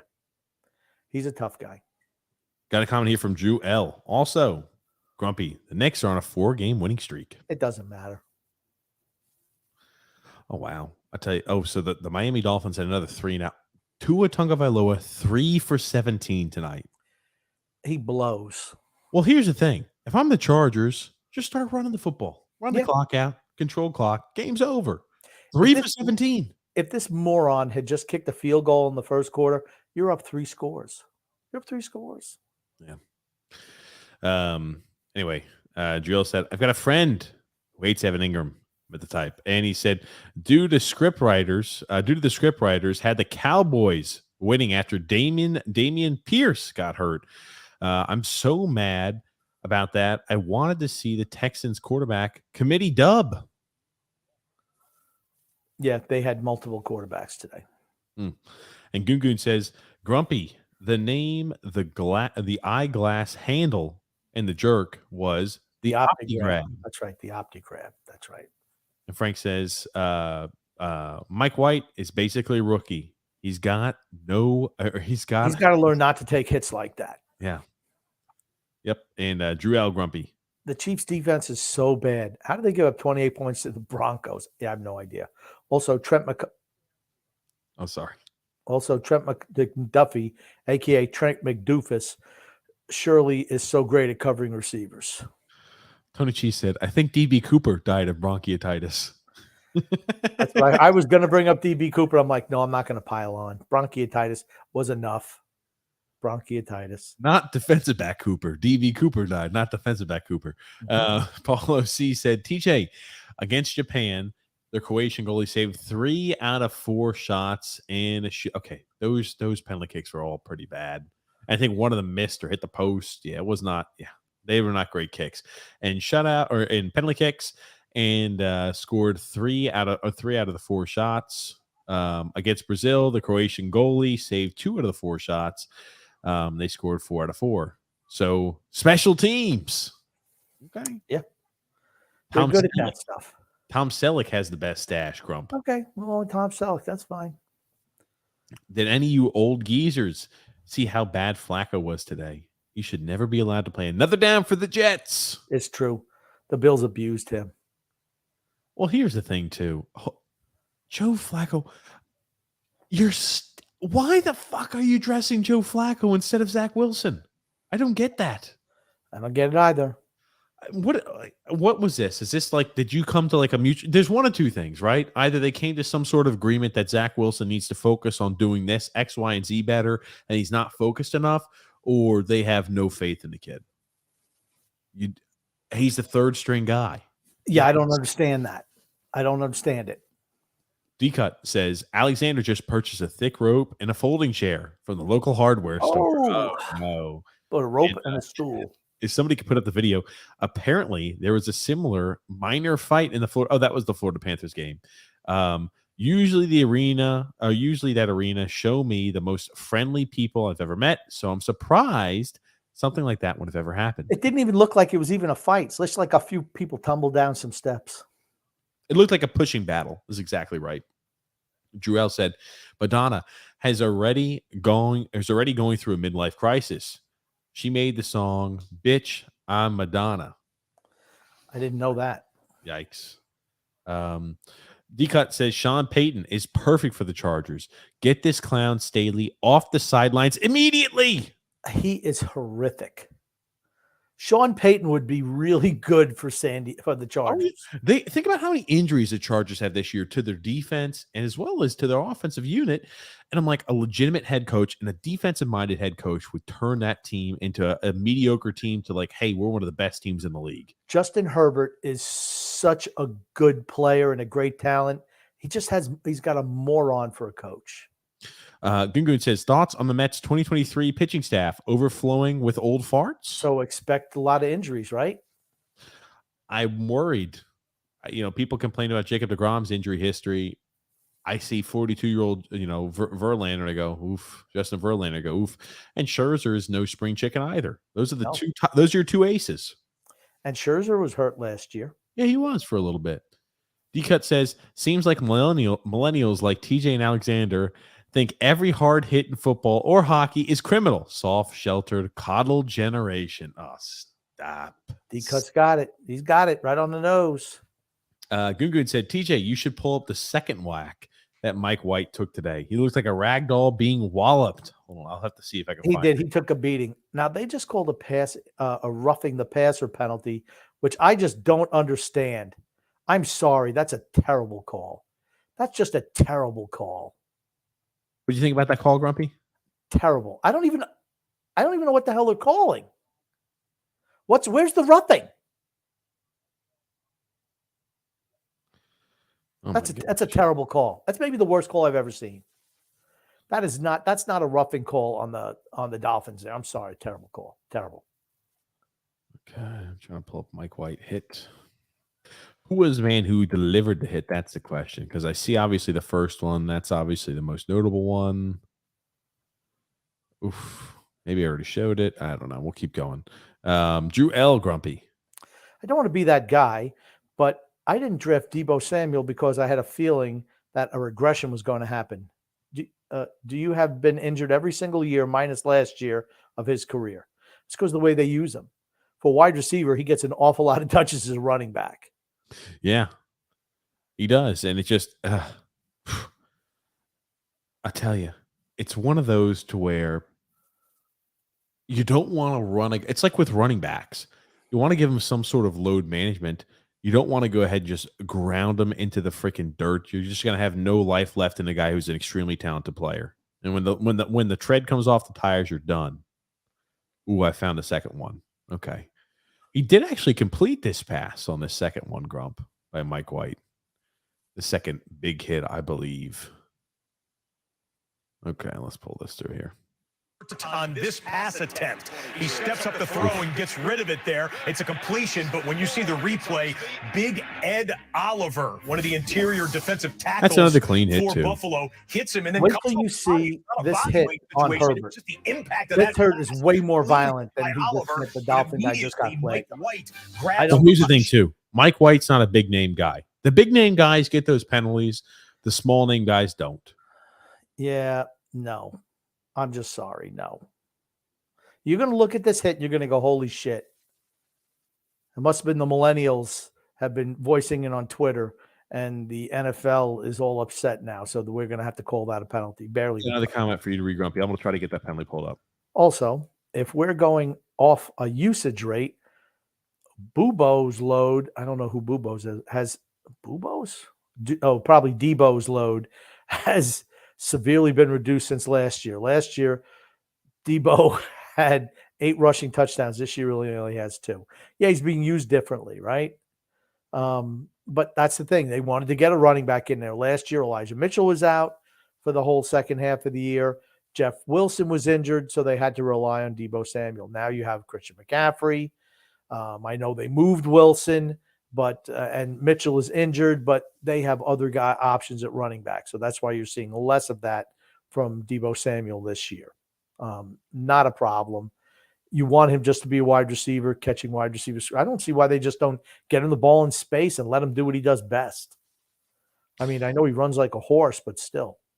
I'll get it pulled up as soon as it pulls through, but it has not been uploaded yet to Twitter. Paulo C says the most disappointing team so far is the Florida Panthers. They lost again tonight to the Kraken and fell to 11th with 13 wins, 16 losses, and only 30 points. I think this team won't make the playoffs. The thing is, they're only 4 points behind the Islanders. One of the scary thing too, the Washington Capitals won again tonight.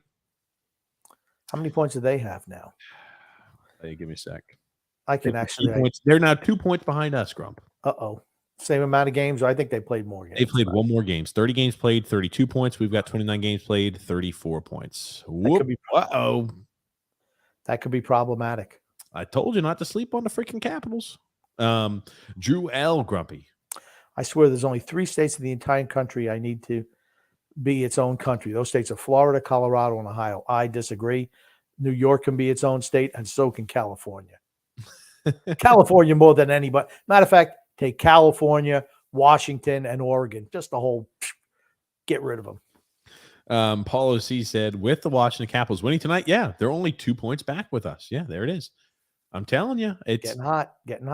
I told you. I told everybody you had got to clean up and come away with a huge amount of wins against that really weak part of our schedule. I just will be very interested to see how we hold and tread water against some really tough teams. Drell said, of course, there's Scott Hansen's red zone that caught that Jerry Jeudy incident. Meanwhile, NFL Sunday Ticket never showed that. It just shows you who has the better red zone. Well, the NFL Sunday Ticket is not going to show anything that's really controversial. Yep.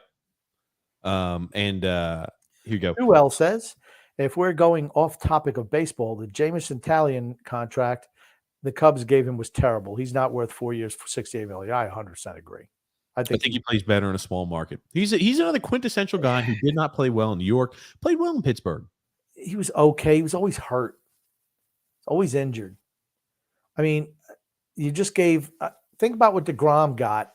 He's how many times better of a pitcher than Taillon is a? Than who? I'm sorry? Jameson Taillon. It's Taillon is how it's pronounced. Okay. How many times of a better? I mean, what'd you say? He's like 3 times a better pitcher? 4 times?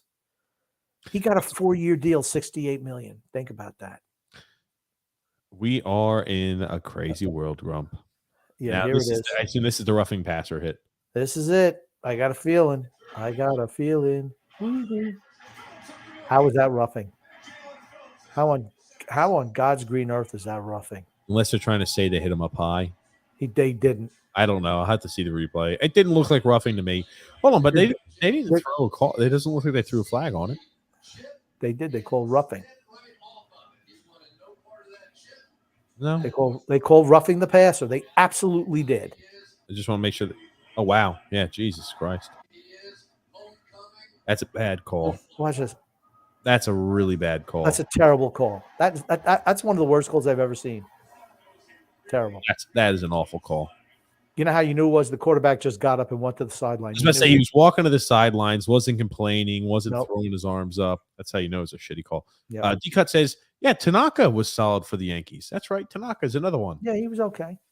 Was he great? He was solid. Solid. Well, he's going to be the third guy in the rotation for us, Grump. Okay. Driel said Tanaka's another big guy, though. Driel said one question. How are the Kraken so good this year? They're good offensively. They're not really good defensively, but they're good offensively. That should be a fun game when we play them. Maybe a wide open game. Wouldn't that be fun to watch? 8-7.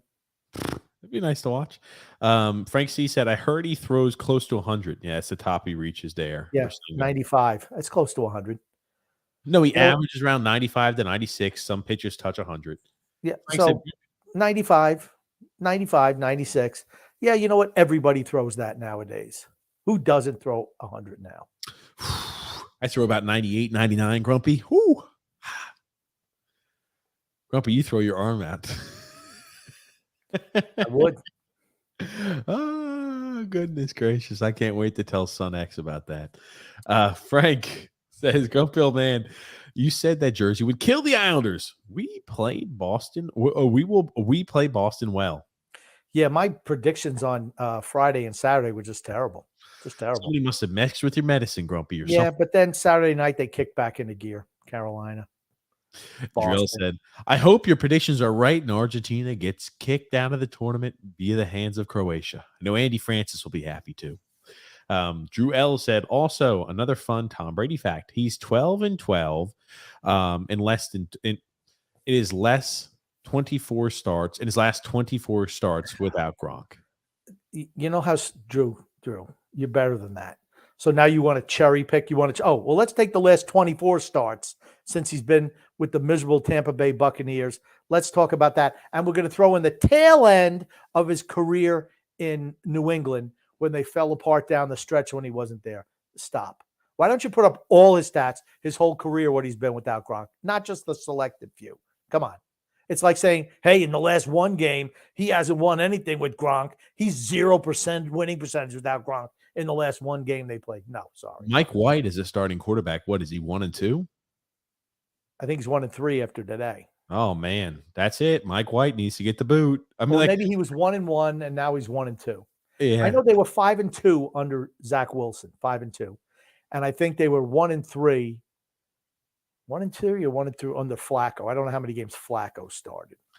Here's the thing. Tom Brady's not the same quarterback he was. No. He's still a really good quarterback. He's still, I think, a top half of the league guy. I think he's maybe at the bottom half of the top 10 list. That's where I kind of put him. Okay. No, he has no offensive line. And he's just hamstrung by that useless offensive coordinator.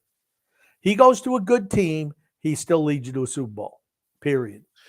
Drew L says, so Grumpy, who is right? The Dolphins or for an office, a front office, or Brian Flores about Tua? I don't know. How's Tua looked the last 2 weeks? He was dog shit last week, and he's worse now. He's dried dog shit. Dry dog shit, I feel like is better than wet dog shit. Just be careful with a dog shit you. I'm trying to look up his stats right now. Tua is still 3 for 17. Yikes. We'll try to see what they've got here. What type of memes they've got on Tua, because I know all the negative anti-Tua fans are out there. Drell's got a comment for you, Grump. Honestly, the best thing that happened in the NFL wasn't even the games this week. Is the fact that Desmond Ridder is finally starting next week. I don't want to see that bum Mariota anymore. Oh man, I'll tell you. What, Grump? Dolphins just scored a big touchdown. 17-13, getting ready to be 17-14. Tua's he's starting to heat up. Oh, okay. Oh, hold on. Was it a little dump off the Tyreek Hill for a touchdown or something? It was straight down the field, and the defensive back fell. Oh, okay. So wide open pass. Okay. Yeah, pretty much. Yeah. Frank says, yeah, Zach should have been the backup, not Joe Flatulence. Paulo C says here, the Cincinnati Bengals will win the Super Bowl, and they will beat the 49ers. The 49ers. I don't think the 49ers are going to beat. Philadelphia's pretty good. Philly's played well. And Minnesota is still pretty good as well. I don't know. I'm not a big... The Purdy kid isn't going to lead you to a championship. Highly doubtful. He won today, but he didn't throw the ball a whole lot. Didn't have to. Hey, how those Giants looked? Remember when I told you I hope the Giants would start losing all their fucking games earlier on in the year because all you're doing is prolonging the inevitable? This is why Giants fans... What are they, 7-5-1? What the hell is the record? 7-6-1? I believe the record is 7-5-1, and they are. Let's see if they're in line for a playoff berth right now. They're last in the division. Yeah, they are the number 7 seed in the playoff. They're tied with the Washington Commanders. Seattle Seahawks are 7-6, half a game behind them. The Detroit Lions are 6-7. Green Bay Packers 5-8. Carolina Panthers 5-8. Atlanta Falcons 5-8. I mean, all they have to do is win a couple more games, and they'll be in the playoffs. They win 2 more games out of their last, 5? Whatever, 17. In their last 4. If they go 500, they make the playoffs, period. Let's just take a look at what that schedule looks like remaining. The Washington Commanders.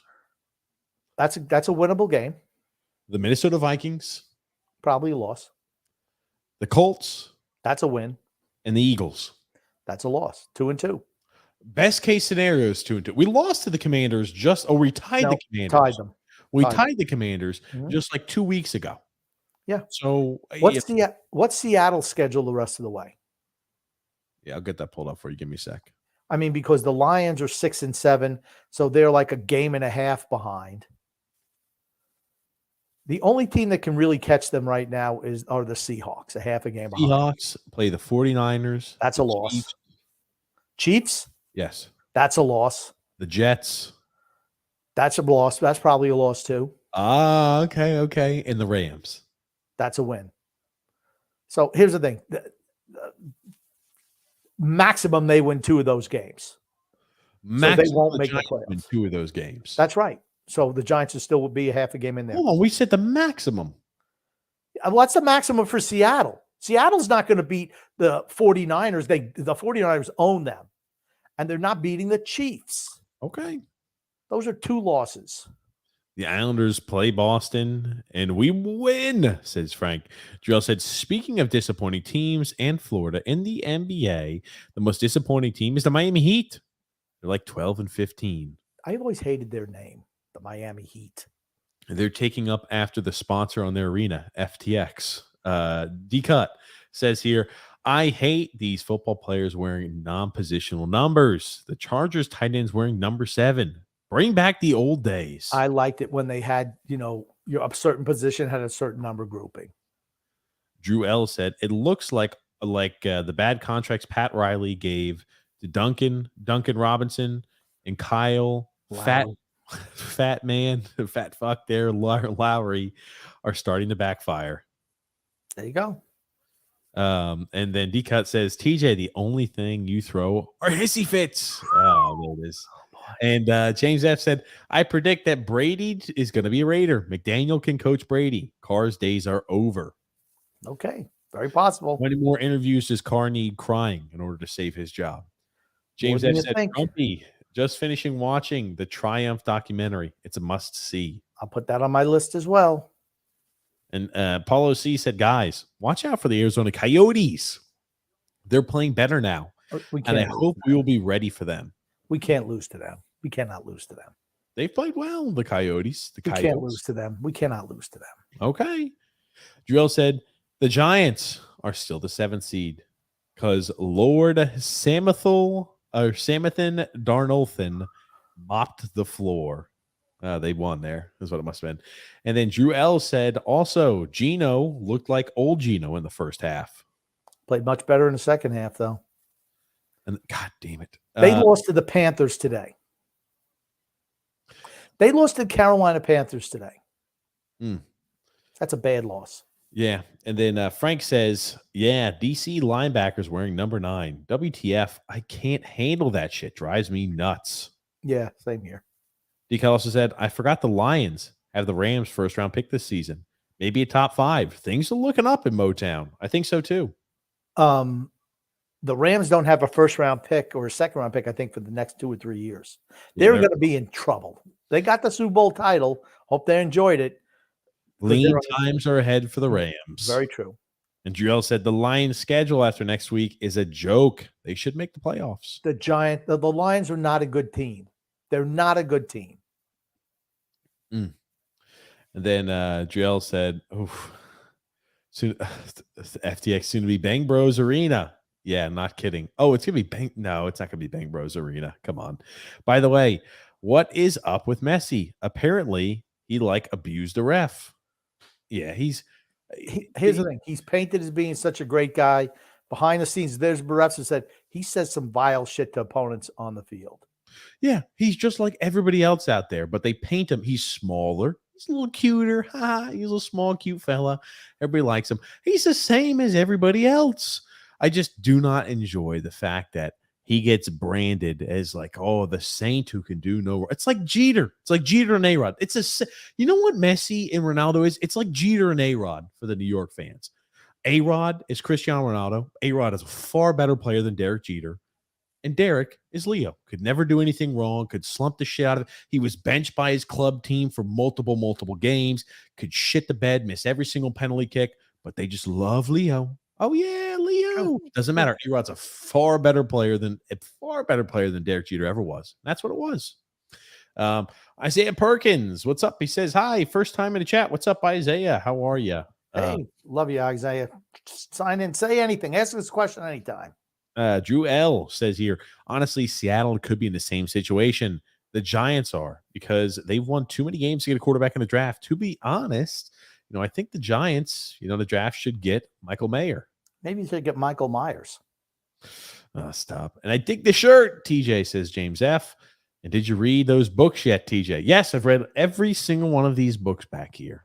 My favorite has probably got to be, yes, The Rise of the Ranger. That's my favorite, with a nice little colorful picture on the outside. And unfortunately, not too many colorful pictures in the book. Drew L said also Jack Hughes decided to have the longest shift in NHL history. I'm surprised his legs didn't blow out. Yeah, did you see that, Grumpy? Jack Hughes had the longest shift in NHL history against the Islanders. I did not know that. It was when they had the goalie pulled for like 6 minutes. He had a 6-minute shift. Wow. I'll get it pulled up here. Must have been tired. Let me remember they had the timeout in between and everything like that too. But Jack Hughes, shift time, 6:02. End of the shift time, 0 seconds remaining. It's a lot of minutes. Yes, it is, Grump. And got here another comment. James F. said the Raiders game. Vac versus the Rams the Rams was scripted. Huh. But Grumpy man, we are here at the end of the show today. What do you want to say before we wrap things up? I want to say love and laughter to everyone who listened and even those who don't, from TJ and the Grumpy Old Man. Thank you, everybody, for tuning into the show. We will be live this next Thursday, 9 p.m. Eastern Standard Time. Until then, have a great Monday. Have a great start to the work week. Have a good week. We'll see you guys Thursday, 9 p.m. Eastern Standard Time. Until then, have a great week. And thank you again, as always, Grumpy. My pleasure.